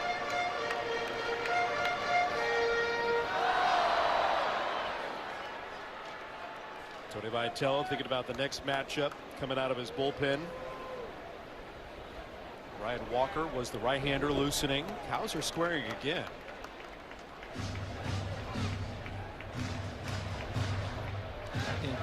I think Alvarez really wants to tack on another run right here. And left on left, Cowser's had some trouble for sure in his career so far. If he could get a bunt down, get Mayo to have a runner on third with less than 2 outs, try to manufacture a run right here. He squares, he bunts first base line, and it's just a strike because it rolls foul. Yeah, fortunate it didn't necessarily hit him when he was out of the box right there. You could see him ducking to try to make sure it didn't hit him on the bounce. And now he's in the hole 1-2. I would assume that the bunt would come off, but now Cowser's going to have to fight. You'd love to see him still try to get something over to that right side of the infield, but it gets much more difficult with 2 strikes. Chapman stays in. Gotta figure he's going to see a pretty steady dose of breaking balls down and away at this point. And there's the first, and he covers it with the swing. Only good news is if he can do that, you can flip one over to the right side a lot of times. So you get that breaking ball down the way, you just kind of throw the head out there and maybe can roll one over to the right side.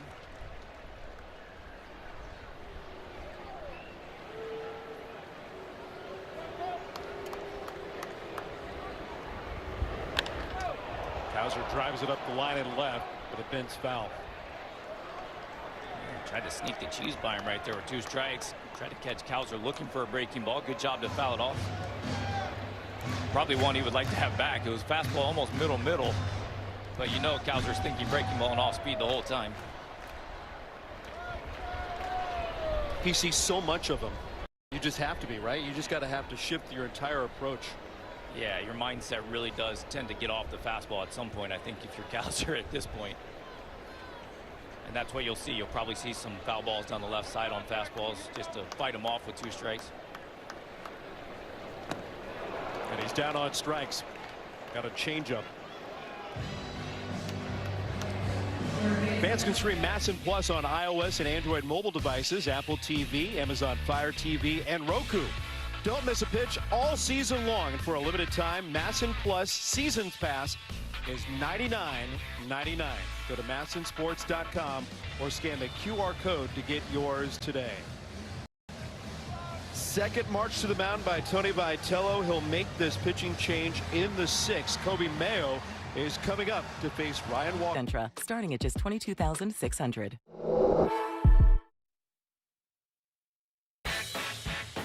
Every Sunday home game at Oriole Park is Family Sunday, presented by Empowering Education. Bring the whole family to the ballpark and enjoy a variety of activities, including player and coach autographs, mascot meet and greets, live entertainment, kids run the bases, and so much more. Plan your Sunday at the yard. Go to Orioles.com/Family Sundays. A little more than 24,000 here on this Sunday afternoon, watching a good one. A Samuel Basayo 2-run home run and a 2-run double from Pete Alonso, giving the Orioles a 4-1 lead as Ryan Walker takes over to face Kobe Mayo. Yeah, big old cross-firing righty. He's going to throw you a nasty sinker and a big old slider. Hasn't pitched since the 7th, so need to get him some work as well. But man, 2024, he was absolutely filthy. 76 games with a 1.91 ERA, 80 innings and 99 strikeouts. Last year he regressed a little bit, but the slider has a ton of horizontal movement, as you saw right there. And he's, for a righty, it's so tough. He's going to step all the way towards third base and just kind of crossfire at you. Really turned it around down the stretch. He bluffs a move back at second to chase back Taveras. July through September, posted a 164 earned run average. In 23 games, only allowed 4 earned runs. So he's harnessed a little bit of that 2024 magic. Oh, definitely. Yeah, it's pretty dirty coming at you from that right side. If you want to know what it's like to hit at the big league level with guys out of the bullpen, he's throwing from shortstop and it's going towards first. Yeah. Kobe Mayo actually like, what am I supposed to do with that? And then you get 97 as well.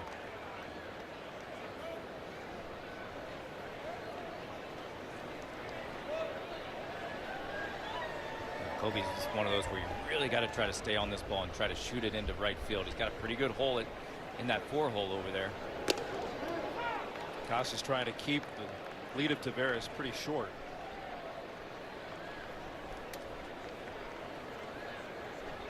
See him drifting over towards the middle. Tough guy to run on. He doesn't have a real high leg kick.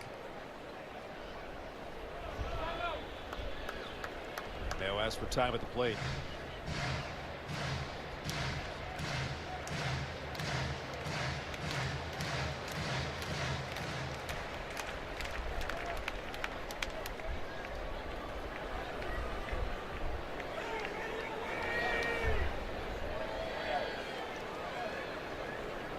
Walker brings it. Mayo serves it. Shallow center. Down for a base hit. What a read by Taveras, coming down the line to score. That was no gimme. Had some loft on it, and Leone took off. He's in on the RBI single for Kobe Mayo.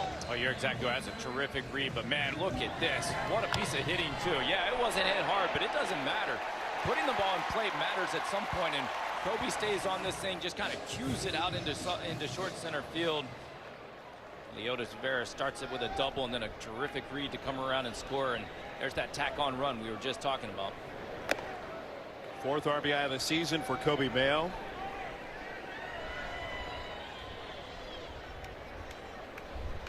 I don't know that that's an at-bat for Kobe Mayo that happens last year. No, I don't think so either. No, absolutely not. I mean, that's a tough righty cross-firing at you. You get to 2 strikes and just enough to hang in there to get the ball on the barrel of the bat, enough to get it out into the outfield. I mean, that's progress right there. And some really good signs all the way around over the last couple days. I mean, that's his 3rd RBI in 2 days. You said his 4th of the year, but a lot of them coming just in the last 2 days. So, you know, the middle of the order starting to get going a little bit with Alonso and Basayo, and Mayo having some quality ABs the last 2 days.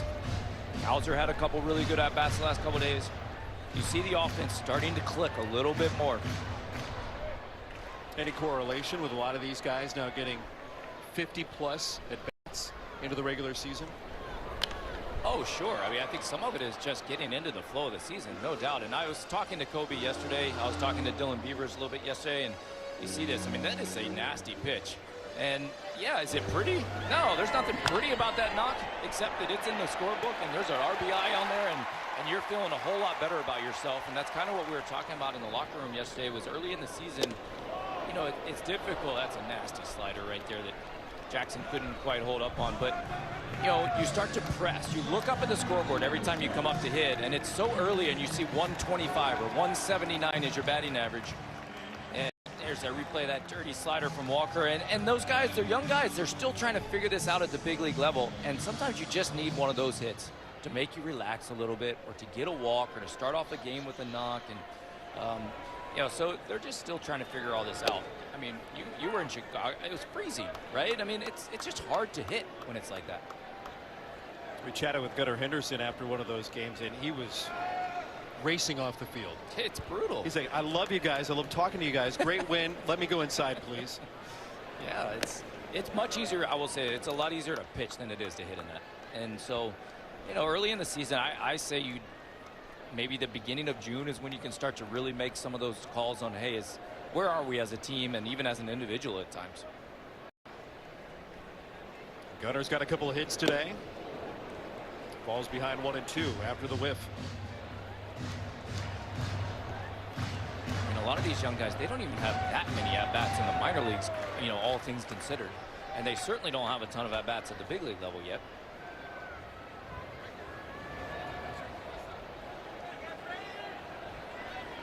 Runner from first goes, swing and a miss by Henderson. That will retire the side. Throw doesn't matter. Goes back. Don't change or stop other treatments without talking to your doctor. Ask your doctor about Dupixent. Orioles baseball on Masson is being brought to you by Royal Farms. Real fresh, real fast. And by Bet365, where winning is everything. Good time, celebrate, get a little souvenir at the ballpark. Hope Mom and Dad can share with you a little bit when you get the nibbles. As we go to the 7th inning, 5-1. Rob Long, Brian Roberts, I'm Ben Wagner.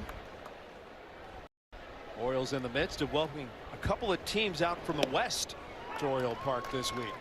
Giants with their one and only trip. Diamondbacks also set to follow in here Monday, Tuesday night, then Wednesday day game for the Orioles and the D-backs. Casey Schmidt singled and scored the lone run for the Giants today back in the 5th inning.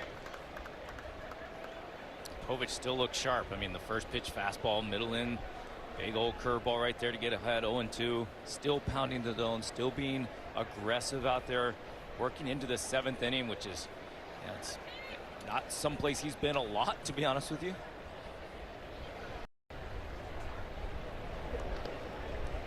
And 1-2 now on Schmidt. I was chatting with Maverick Hanley, who observed Cade Povich in his start down at AAA. He didn't catch him. I said, well, what impressed you about him? We're talking about the fastball, a deepened repertoire. He added the kick change last year. He said, you know what? It's not the pitches. It's not the sequencing. He threw more strikes. And we've seen that tonight. Agreed. Yeah, I mean, that is a massive part of being a really good pitcher, is pounding the zone. You know, you look at the best pitchers in baseball, they're not afraid to come into the zone. You have to come into the zone. You got to work ahead. You fall behind at the big league level and you're in big trouble. That's bounced away foul. Stays 2 balls and 2 strikes. And I think over the last couple of years, that's what you've seen a little bit too much of from Cade. It's just behind in the count, always trying to work himself back into counts. And that's just tough. One of the best stories in baseball is loosening in the bullpen behind Povich. Is with the 4-seamer, and it's full on Casey Schmidt. Anthony Nunez loosening up. What a revelation he's been. Holy smokes. Him and Rico Garcia. I know. Find me 2 better stories in Major League Baseball right now. Different ends of the spectrum. Yeah. That's hit hard. Out of the reach of Henderson. It slips by into left field. That ball was whistled pretty good. It was, and the difference in that and a little bit earlier in the game, the velocity was down about 90 miles an hour, and that ball's down in the zone. Earlier in the game, he was 91, 93 up in the zone. That one gets hit a little bit harder. When that one's thigh high at 90, it's going to get hit. So you see, maybe he's just getting a little tired. I mean, I think it's probably certainly some early season fatigue setting in at this point. He's the deepest he's been in a game so far. 107 miles off of the bat of Casey Schmidt. Brings up Jung-Hoo Lee. Lefty on lefty, and he'll start in the hole. Nice. Well, that's a good sign of not a ton of fatigue right there. To be able to throw that slider cutter right in the spot that you want to. That means the arm's not dragging behind you. 15 out of 23 first pitch strikes. Now that is a solid recipe for success. Haven't seen a lot of the slider today, but he'll use it lefty on lefty. This is a lineup that's down one of the left-handed hitters that Povich was preparing to see. Awkward incident last night, taking Luis Arraez out of the lineup. Tony Vitello said he's day-to-day today with a contusion on his right hand. That was an awkward one last night. I think Beavers got caught in between, wasn't sure what to do, so he just jumped. Spike got a rise on the hand.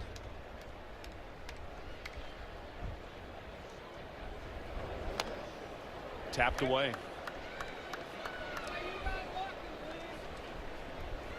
Dillon was called out for runner interference, and that was an automatic dead ball.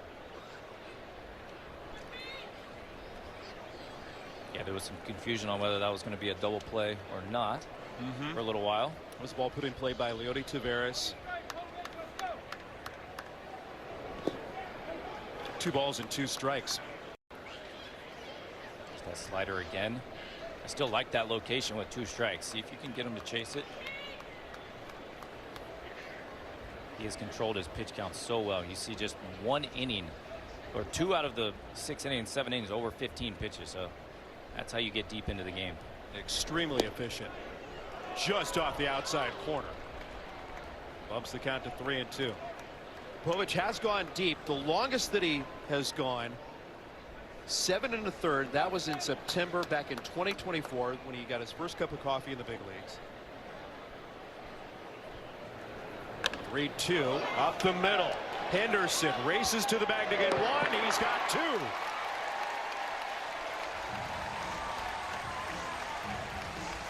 Boy, what a great job of pitching. We have not seen him use the sinker a lot today, but he used it several times right there to Lee. Down and away, went to it again. I mean, this is just a very, very different Cade Povich than we have seen in the 2 years previous. And longest career outings, 6 2/3. Today you see 7 1/3, as you mentioned, back in 24. So now he has not gotten to this point a lot in his career, and this early in the season, wow, what a great sign. Elliot Ramos takes the curve down to the dirt. I'll tell you what, for Cade Povich, what a way to celebrate your 26th birthday. You know, that watch party back in Nebraska, they've got candles, they've got cake, and they've got plenty to celebrate today. 1 ball and 1 strike. That is still a thing, by the way. The Povich family built this game room to watch Nebraska Cornhuskers football. And then when Cade made it to the big leagues, all of a sudden the color scheme changed quickly. Doesn't everybody in Nebraska have a watch party for Nebraska? No. Or a tailgate. Yeah, I mean, this is just so good for him. I mean, this could be a springboard to something that is really great for this Orioles organization and Cade Povich as an individual as well. Real big feather in the cap for the pitching department and player development over the last 2 years. Adding the kick change last year, thought that could be a real big separator. Identifying another step that he could take forward in his career, with essentially developing his own invisible with a riding fastball to get up in the zone. Well, I think it just shows how important being able to establish a proper fastball is at the major league level, and to have the confidence to establish a proper fastball.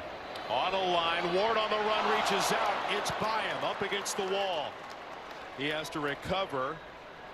Ramos tiptoes into second for the 2-out double. Man, I was hoping that Taylor Ward on that leap would come up with that and allow Cade Povich to get through 7 full innings. Tough play. You see it. Ramos hits this ball right on the nose, and Ward, I thought right here, might on that leap make a grab and get him out of this 7th inning, but just off the tip of his glove. Get ready for the ovation. They're going to give the birthday boy. 24,000 coming out of their chairs in recognition for what Cade Povich has done in his first start at Oriole Park. He was fantastic through 6 and MedStar Health. It's how we treat people.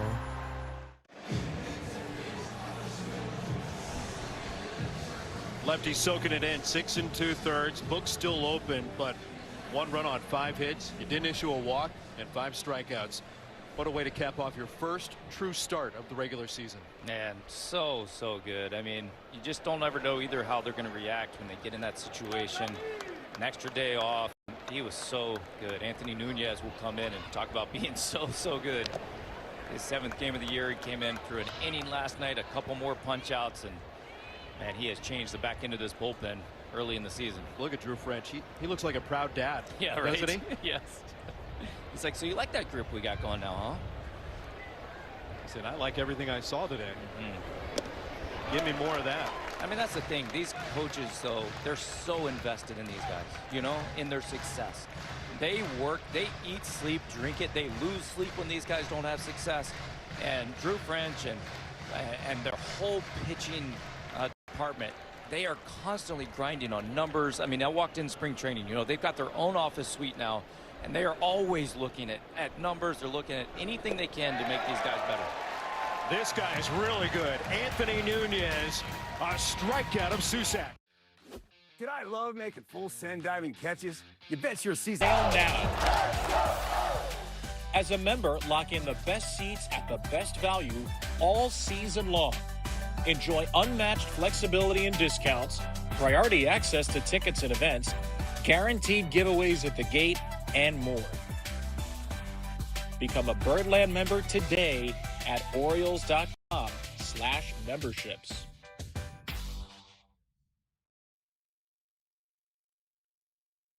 Yeah, I'm back, I could go another round. Yeah, I'm back, you know how to play around. Yeah, I'm back, standing here pound for pound, taking anything and everybody on. Yeah, I'm back, I could go another round. Yeah, I'm back, you know how to play around. Yeah, I'm back, standing here pound for pound, taking anything and everybody on. Yeah, I'm back. What a ball game this afternoon in Baltimore. 5-1, Birds on top. They got a couple of big swings by power bats in the lineup. Pleasure to bring you to the broadcast booth, Brian Roberts, Ben Wagner. But they also got an outstanding pitching performance from their left-hander that they certainly wanted to see the maturation and the growth from Kate Povich. Oh, it is phenomenal. I mean, 6 2/3. And what I loved, no walks. He attacked the zone. He held his pitch count in order to get deep into the game. There's nothing to not like. I mean, the fastball was electric, had a lot of life at the top of the zone. And then, as you mentioned, man, the big boys in the middle of the order doing their thing today. Basayo starting it off with a homer, and then Alonso coming up with a big 2-out hit to drive in 2 more. I mean, this is exactly what the doctor orders on Sunday afternoon for the Orioles. And Kobe Mayo tacks on the 5th run back in the 6th inning. Now out of the stretch. Orioles coming to the plate. Taylor Ward, Pete Alonso, and Samuel Basayo. There's a good look at the new guy in orange and black. Boy, I bet he feels like a 50-pound weight vest got lifted off from that last AB. It'd be interesting to see if he keeps it rolling from there, but that was something that he needed bad.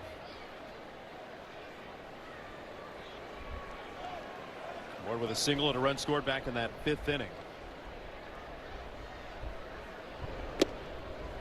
Walker staying aboard with the right-handers. And Ward and Alonso, Tyler Wells up and loosening, and the bullpen for the Birds. Well, we talked about Alonso's hit, but you mentioned, you know, Taylor Ward, a terrific at-bat to keep that inning going. He got in the whole 0-2, was able to just kind of stay alive and fight something out into right field to give Alonso that opportunity with 2 outs. What's going on with that brain trust right there? Guys, the hitting today, really like that. That's why I brought you here. I'd like to see more of it. Yeah, that's another proud papa moment right there. Yeah, you know? yeah. Look, guys, it's, you know, your work's paying off. Good job. That was Dustin Lind and Brady North sandwiched around Craig Albernaz towards the middle, out of the reach of Adames in his dive.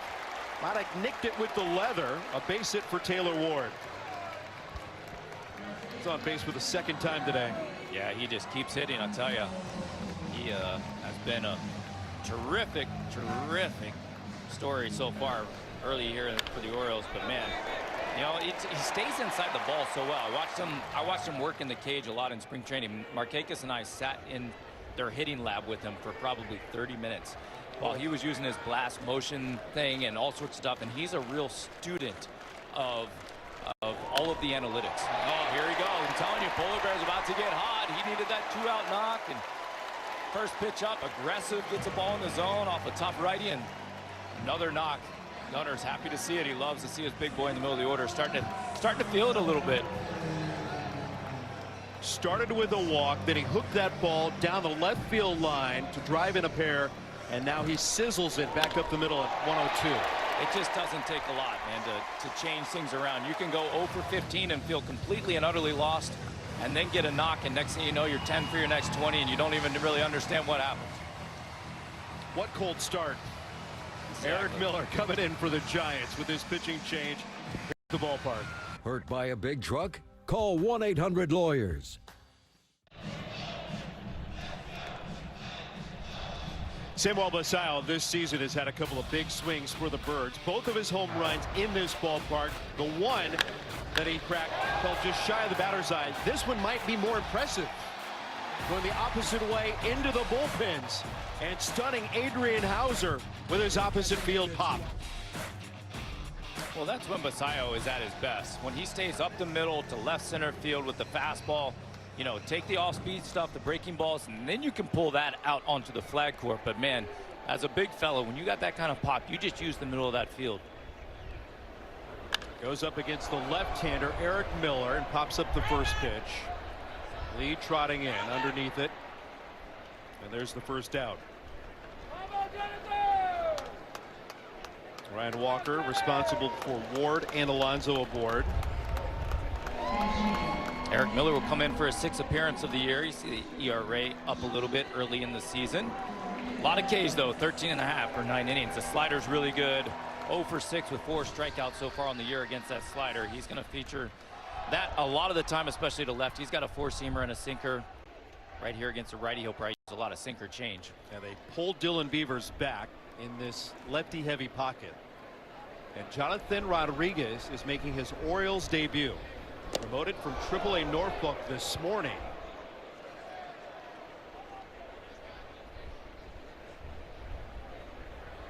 Acquired from Cleveland at the end of March. And his first at bat.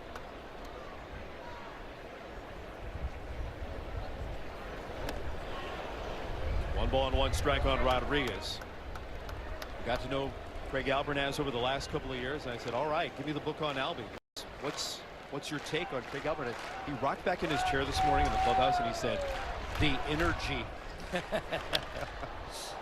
Yes, I haven't spent, you know, a ton of time with Albie yet. I was in spring training for a handful of days, and then being around him here. But man, the energy is impressive. It really is. It doesn't look like there's an off switch in there anywhere.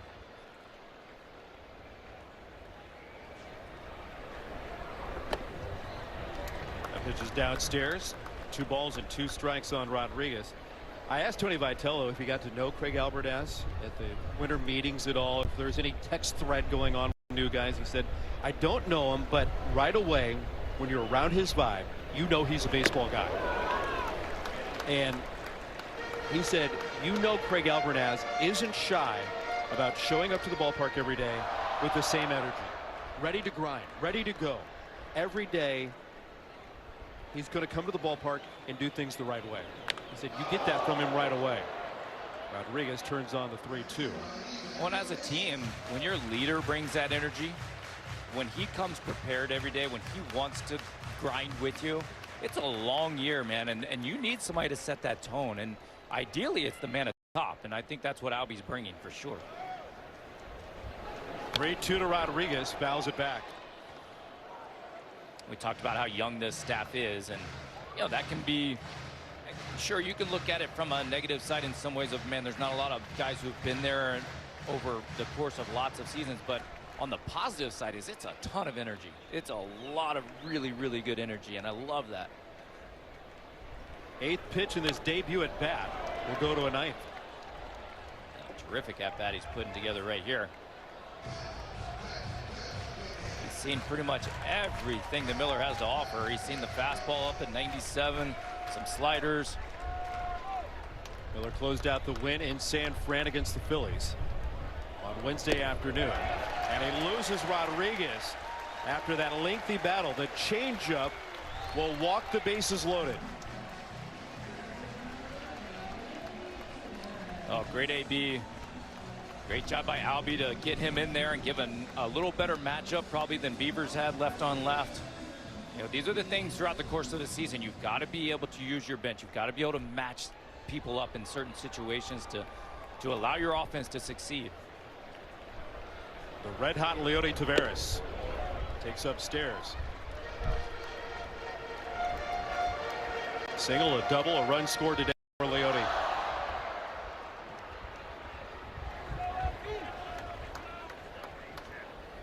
A lot of contact there. 1 ball and 1 strike. You saw Leody right there after he swung and fouled that ball off. It looked to me like his hand motion was to get the ball up, because you know you want to get something in the outfield right here. You don't want to put this ball on the ground. I don't think he loved his pitch selection right there, so let's see if he makes an adjustment and tries to get something a little bit more up in the zone that he can make sure he gets into the outfield. The sacks are packed, and he's in the hole 1 and 2. That's a pretty nasty 98-mile-an-hour sinker right there from Miller. Some good stuff. Ryan Walker out of that funky arm angle at 97 miles an hour. Miller now coming from the left side. The dynamic makeup of Major League bullpens. Taveras down on strikes. Yeah, and that's that slider that I mentioned. Already there had been 4 strikeouts and 6 at-bats, now 5 out of 7 at-bats, and he runs this 97 right before that and then just buries the slider down underneath the hands of Taveras. A really good job of pitching with the bases loaded right there by Miller.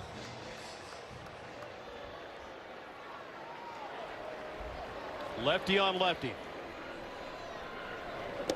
And Kaiser takes strike 1.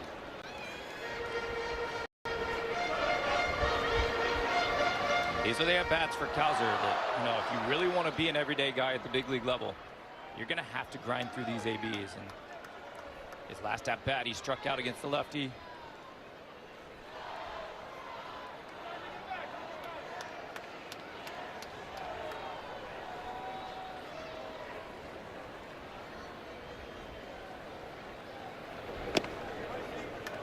One ball and 1 strike. You know, Orioles have a short bench. They've had a couple of recent injuries. That can remind you think about who would be available. You go righty on lefty with these matchups. We've seen over the last week or so more pitch hit opportunities for a guy like Ryan Mountcastle. This might be his spot. Yeah. No, for sure. And that's where, you know, Rodriguez being able to step in right there and pinch hit for Beavers. This could be another spot where you would want a right-handed hitter to be able to jump in there. I mean, bases loaded, a chance to blow this game wide open. Kaiser trying to deliver. Towards the middle, clears the mound. Tough play. Adames with a scoop. Late play at first and a run scores.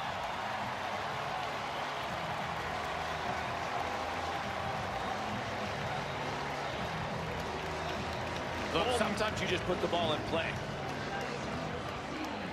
Colton got just enough of it to clear the bump. And that is huge. I mean, with 2 outs, bases loaded, the last thing you want to do is strike out. Here he goes. He just puts it in play. And, man, we know Kaiser can get down the line. Adames has to charge hard. Takes a little bit too much time getting rid of it. Couldn't get a hold of it quite quick enough. And Kaiser with another RBI. Good job of putting the ball in play right there. Bases still loaded. Kobe Mayo looking for a 2-out hit, and a challenge is coming. The ball call.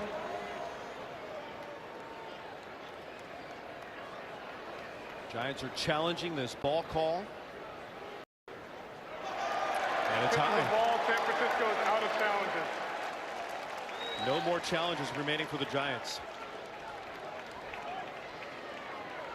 Yeah, Susak used up both of their challenges behind the plate today. Catchers have generally been more successful than anyone, but not too good at it today.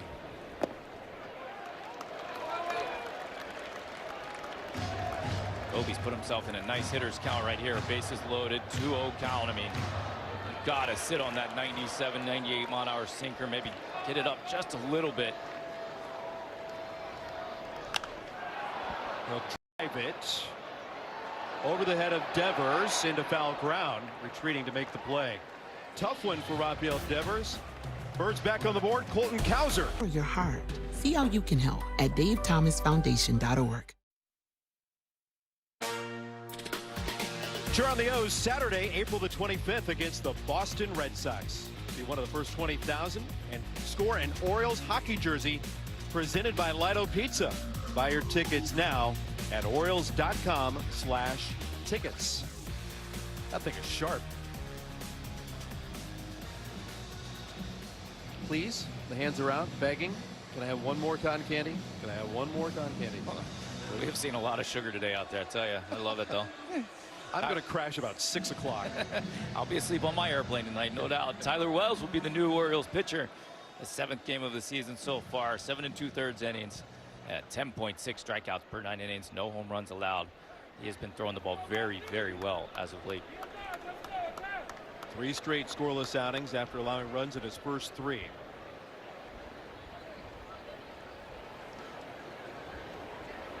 Gerard Encarnacion leads it off for San Fran. One of the big surprising things, in a ripple effect of the surprise there, the walks. That's what's led to the runs with Tyler Wells. Well, at the major league level, walks will generally come back to bite you. They just do. And out of the bullpen, man, you really don't want to see walks.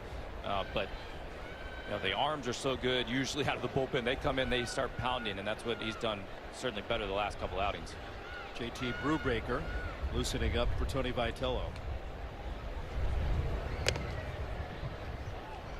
Wells falls behind 2 balls and 1 strike. Because the expected batting average is 178 against Tyler Wells. 95% hard hit percentage, so he doesn't get hit hard at all.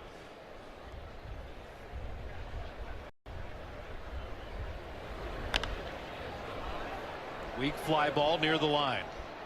Hauser waved away by Alonso's retreat.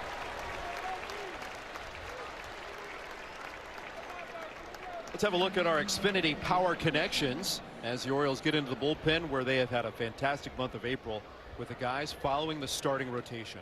I mean, there really has not been a weak link down there, and you talked about a couple of amazing revelations, but you see the opponents average 157, lowest in Major League Baseball. I mean, with Nunez and Garcia, Helsley throwing 1,000. You know, Suarez did a terrific job the other day, 2 innings.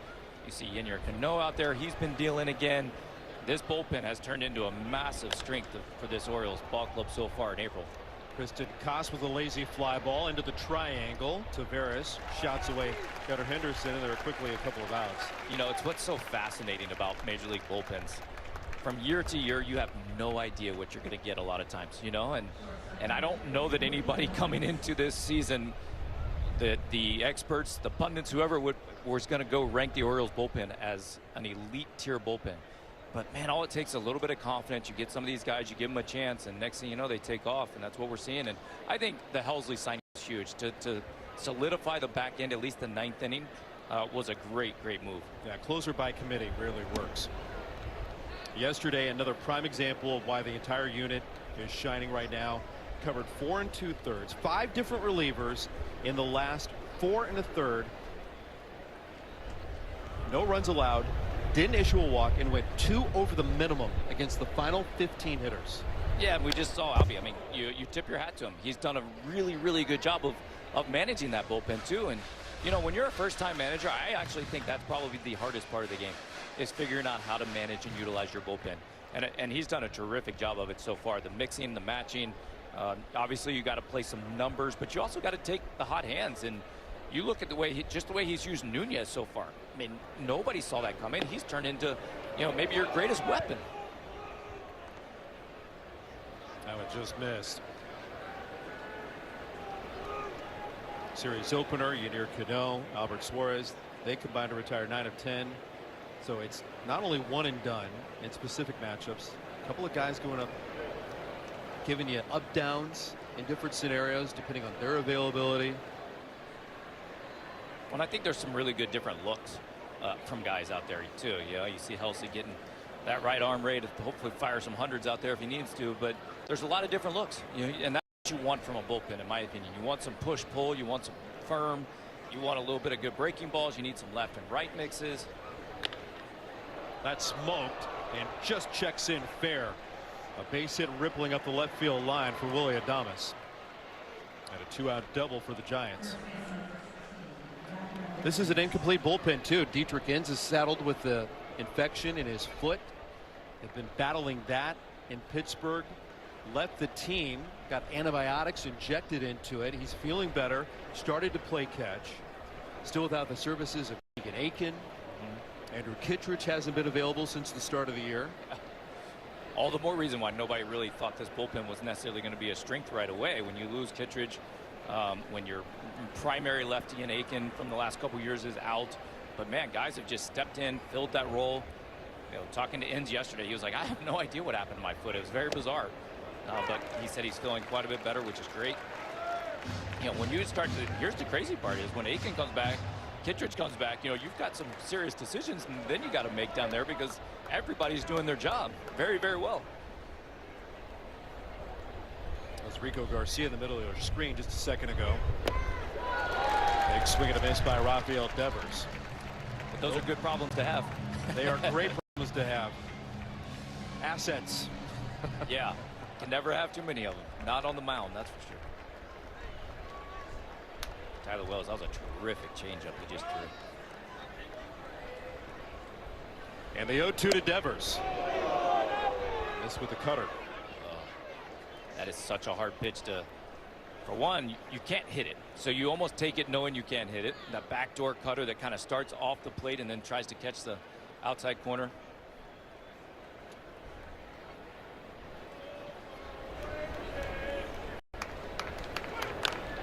It's driven out of play and it stays 1-2. First couple of weeks of the regular season for the Giants were spent out west. A 10-game homestand and then a pocket of just 3 games in San Diego. It's like 2 weeks of vacation right there for the Giants to start the year. Embarking on a 10-game road trip starting first here in Baltimore. They'll go to Cincy and then come back to DC.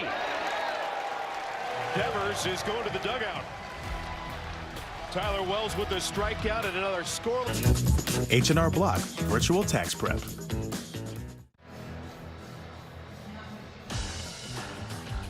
Tune in tomorrow night under the lights, 6 o'clock. O's Extra pregame presented by Bet365 opens up our broadcast coverage. The first of 3 with the Diamondbacks coming to town.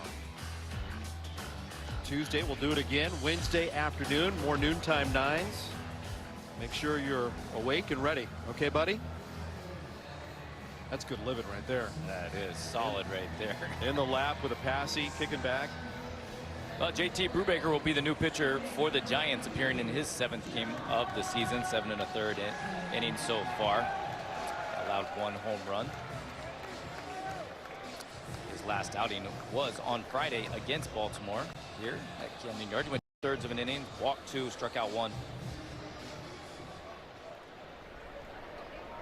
Jeremiah Jackson will open it up. 0 for 3 today. A couple of strikeouts. He'll start in the hole against Brubaker. Righties have had some success so far against Brubaker this year. 6 for 17 with 3 extra base hits.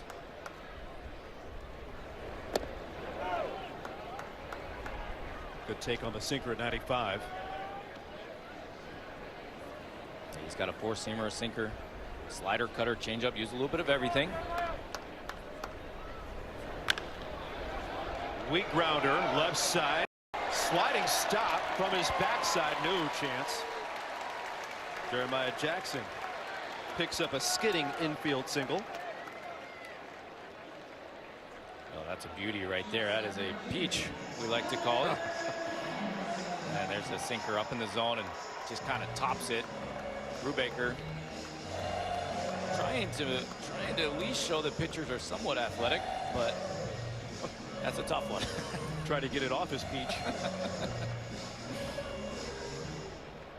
I think you probably could have just held it at that point. Probably advised. Let's see if Gunnar can get another sinker and do some damage.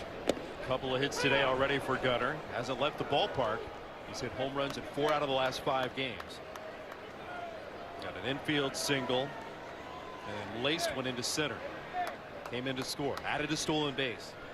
Been stuffing the stat sheet over the last 10 days. Yeah, in the mid-game interview, he said, I'm feeling like myself again. I said, wow, that's a pretty good self to feel like, I tell you, when you got that kind of ability to do everything. Hit for power, hit for average, run, play defense. Oh, you mean like an MVP? Yeah, kind of like that. Yeah, good way to live. That one was boxed by Susak. Jeremiah Jackson gets in scoring position.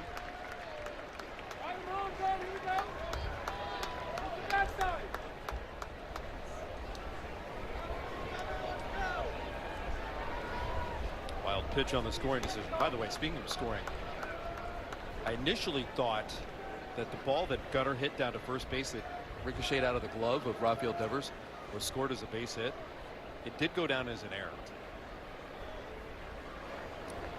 Which I would say rightfully so. I thought that wasn't. Thought that was a relatively routine play.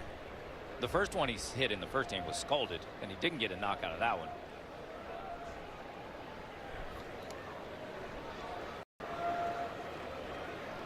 Devers deep at first. Henderson out in front, popped it up. Behind the plate, Susak hangs with the play.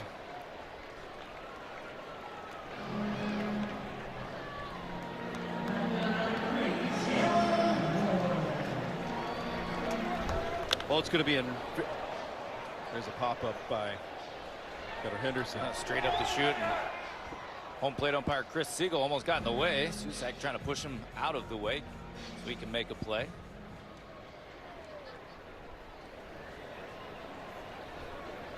Taylor Ward can stay hot. He's been swinging the bat so well. A couple of knocks for him today.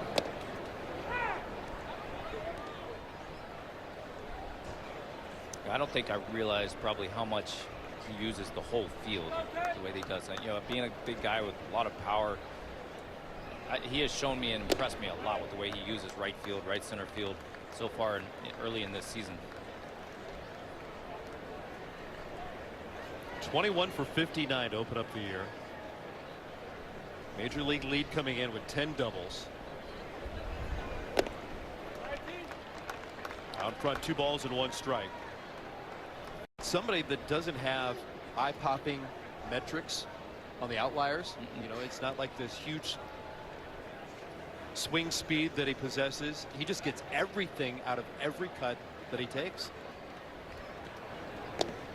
He loves to talk hitting. Well, I was kind of mentioning earlier when Markakis and I were sitting in the batting cage with him in spring training. They were hitting it. They were in the hitting lab with all of the metrics up, and he's such a student of it. And I was talking to him again about it in the locker room yesterday about that he's actually trying to have a certain attack angle on certain pitches based on the movement of those pitches. So he did it more in spring training, he said, than he does maybe during the season. But where he's actually trying to, based on the movement, whether it's a fastball that's riding up, whether he needs to lower his attack angle so that he can stay on top of it, or if it's a guy with a big curveball so he can work on getting his attack angle up a little bit to drive it. And that's just kind of the student he is of the metrics and hitting itself. And you can see it play out. He's very methodical in everything he does at the plate. He said he hit it off with Brady North and Dustin Lynn right away. I believe it. Him and Brady were going crazy. The very first Zoom call that they had together, it was like 3 mad scientists getting in the kitchen. He's going to challenge that strike 3. The batter challenging the strike call. Either going to be ball 4 or a strikeout. Everybody looks up at that sparkling new video board, and he gets the walk.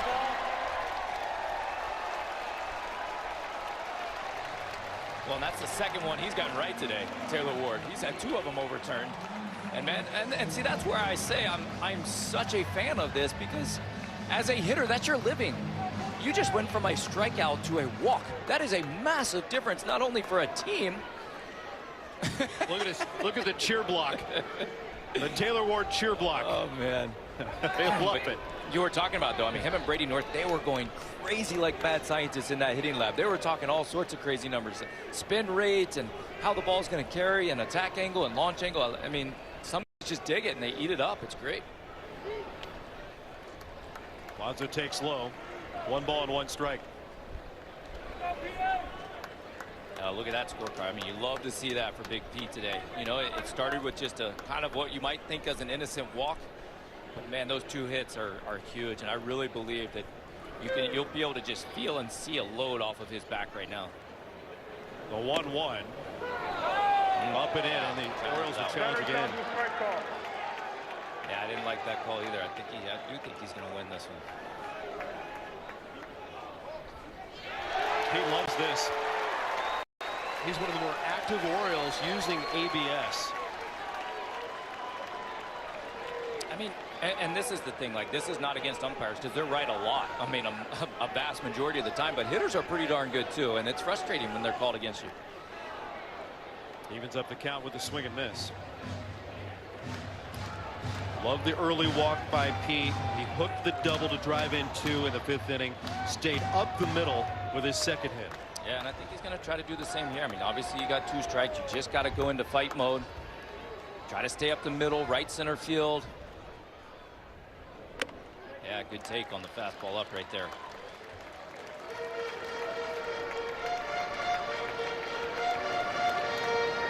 You know, so often we think, oh man, his mechanics are off, or he just looks so out of whack. But you know how often it's really just in between your ears, and you just need a little something good to happen to you.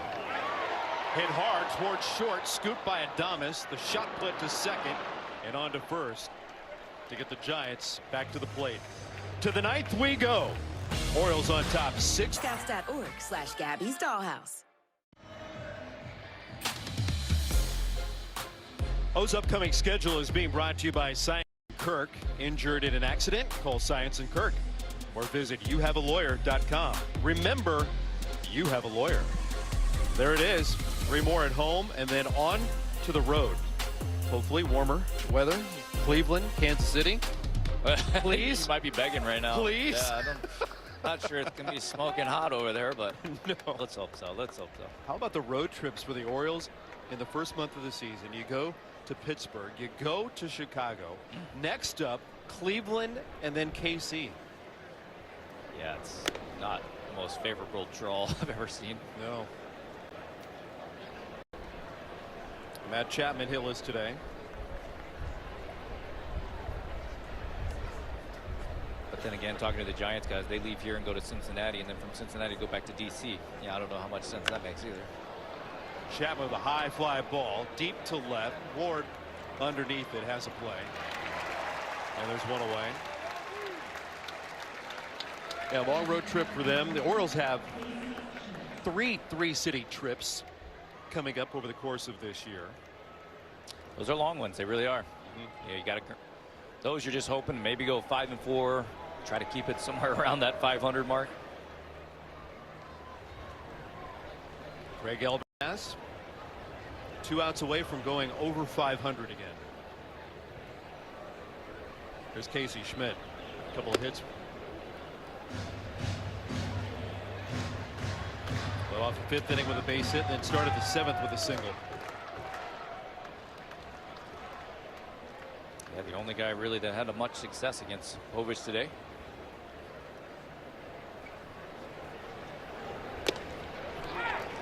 One ball and 1 strike as Wells works here in the 9th.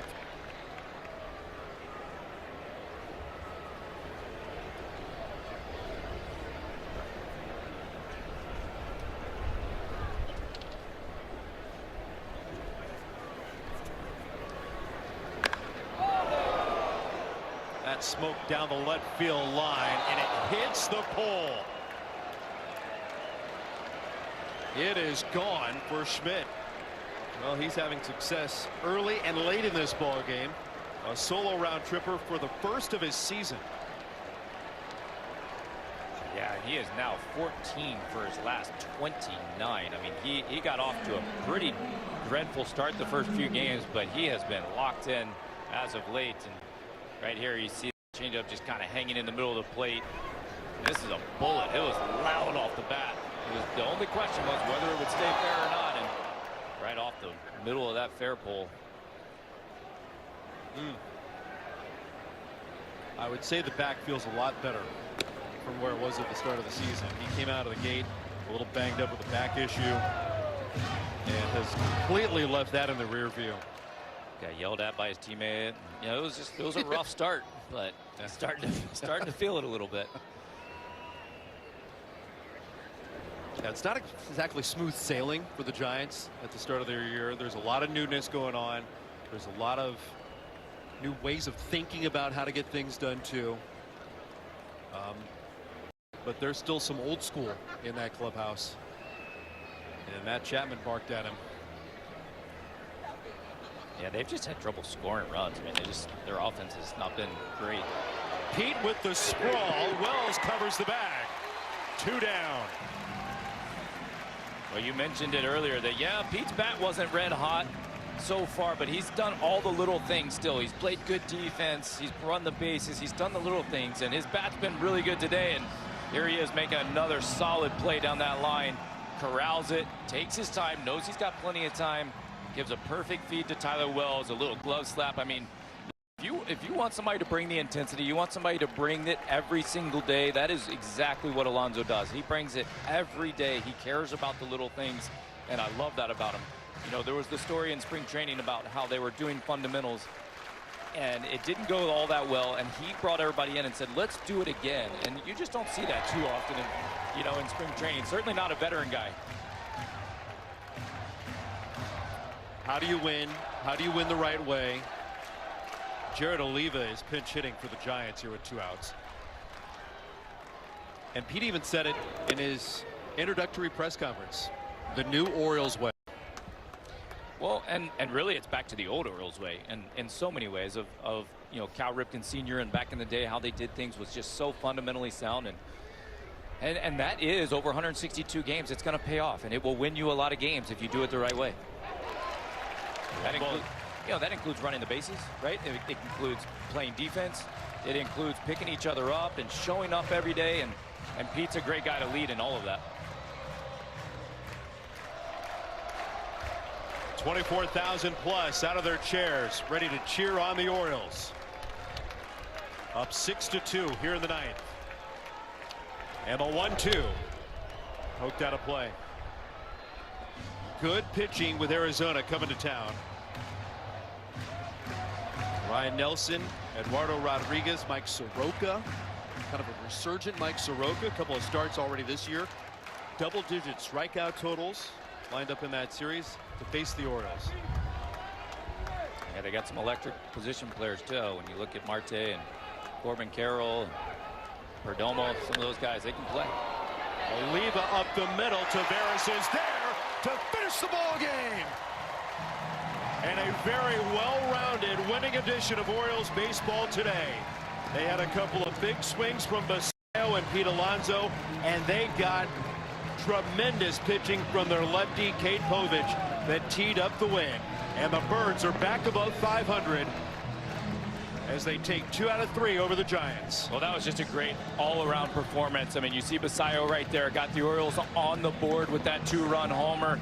Cade Povich shut him down. We know they've had some trouble in the second inning. I thought that was a massive inning. The Orioles go up 2-0. He shuts them down in the second. Alonso with a huge 2-out, 2 RBI hit. You know, you look at the top of the order. They accounted, the first 4 hitters accounted for 4 RBIs and 5 runs scored. You know, that is what they did. Cade Povich, you tip your hat, 6 2/3, no walks, a terrific job of pitching all the way around. It was a team effort today. How about the hit column? 11 base hits for the Orioles today. 8 out of the 9 starters have a base hit, and the biggest swing of the ball game was early from Basayo. Well, this is an absolute rocket. I mean, this is what we all know. This is why he got a big-time contract at such a young age, is for that right there. That bat is electric. He is a beast. He's going to be an absolute beast in the middle of this order once he continues to grow, continues to mature a little bit, and sticks with that approach. That's his approach right there, left center field. Second home run of the season for Samuel Basayo. Orioles can exhale a little bit. You know, they've had a couple of really nice victories. Bats broke out yesterday. Bullpen answered the bell. They got back on track with the depth that Cade Povich provided this afternoon. Tyler Wells then seals the deal. It goes through the 8th and the 9th. And the Orioles get back-to-back wins to pick up the series victory over the Giants. And we mentioned they have now gone over the 500 mark. Orioles have won 5 out of the last 6. And a lot of it a credit to Samuel Basayo. His interpreter, Brandon Quiones, is alongside. And Samuel, let's start with that big swing for you. How good did it feel to make the contact, but also watch the flight of the ball go out the opposite way? No, se sintió muy bien, me sentí muy bien. Tenía un par de días que quería conseguir un batazo así, pero me sentí excelente hoy, gracias a Dios. Yeah, it felt really good. You know, I felt really good. I've been searching for a hit like that now for a few days, but to get that one right there, it felt great. Well, Sammy, obviously it's been a little bit of a struggle early on. Coming into the day, what was your approach against Hauser? You know he's a sinker changeup guy. It looked to me like you were staying up the middle the other way. It was a beautiful swing. And also, how do you stay positive early on when things aren't going your way? Bueno, solamente tratar de confiar en Dios que las cosas van a estar bien, ¿sabes? Eso son cosas del béisbol, los fallos y las malas rachas. Yo creo que las cosas buenas van a venir, así como para todos los otros muchachos del equipo que están teniendo un poquito de problemas. Y, ¿sabes? Seguir confiando en el proceso y que las cosas van a ir mejor. Yeah, just continuing to trust in God, you know, through this process, you know, trusting that things are going to get better and turn around here. Obviously, you know, myself included, but a few other guys have been going through a bit of a rough stretch here. So just continuing to trust the process and put in the work and knowing that things are going to get better. Sam, yesterday it was a chaotic couple of hours leading up to the ball game where you found out your teammate Adley Rutschman wasn't going to be in the lineup, scratched. How quick was the turnaround for you to get on the same page and come up with the plan? And then also, in the back of your mind, think like you might have another quick turnaround and catch the day game after the night game. Bueno, yo creo que solamente eso. Yo todos los días que estoy aquí estoy preparado para quechar, no importa qué pase, si ¿sabes? No eran las condiciones que yo quería quechar porque no quiero que mis compañeros se lesionen, pero yo creo que eso yo solamente estaba preparado. Todos los días que yo vengo aquí estoy preparado para quechar, no importa qué, si estoy de DJ, si estoy haciendo lo que sea, yo estoy preparado para quechar todos los días. Well, every day that I come to the field, I'm ready to catch. You know, obviously it happened under the circumstances that I didn't want it to happen. You know, never want to see a teammate go down. But, you know, every time I come to the field, I'm ready to play. You know, even if I'm DHing to start the game, I'm always ready to catch and contribute to the team. On the other side of the ball, you got to catch Povich today. What did you see from him? What do you like today versus maybe what we saw a little bit more of last year? Bueno, yo creo que más que todo, él tenía confianza hoy en todo su picheo. Él viene trabajando muy duro. Y solamente atacar los bateadores, que eso es lo más que él ha necesitado durante su pequeño, ¿cómo se dice? Como que pequeño fallo el año pasado. Entonces, él hoy vino a atacar los bateadores y tratar de hacerle con su mejor picheo.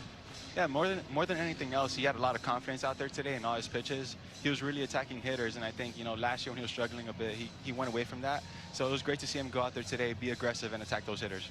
Well, I'm happy to report that we got your first Sam Bam on the broadcast when you homered today. Thank you so much for the time. Congratulations on the great series and the work that you put in behind the scenes to have the performance today. Thank you. That is Samuel Basallo, our star of the game, joining us here on the post-game show. We've got plenty of coverage coming up. Rob Long on the other side. Brian Roberts will be alongside on Orioles post-game coming up. Ben Wagner saying enjoy the victory 6-2 over the Giants.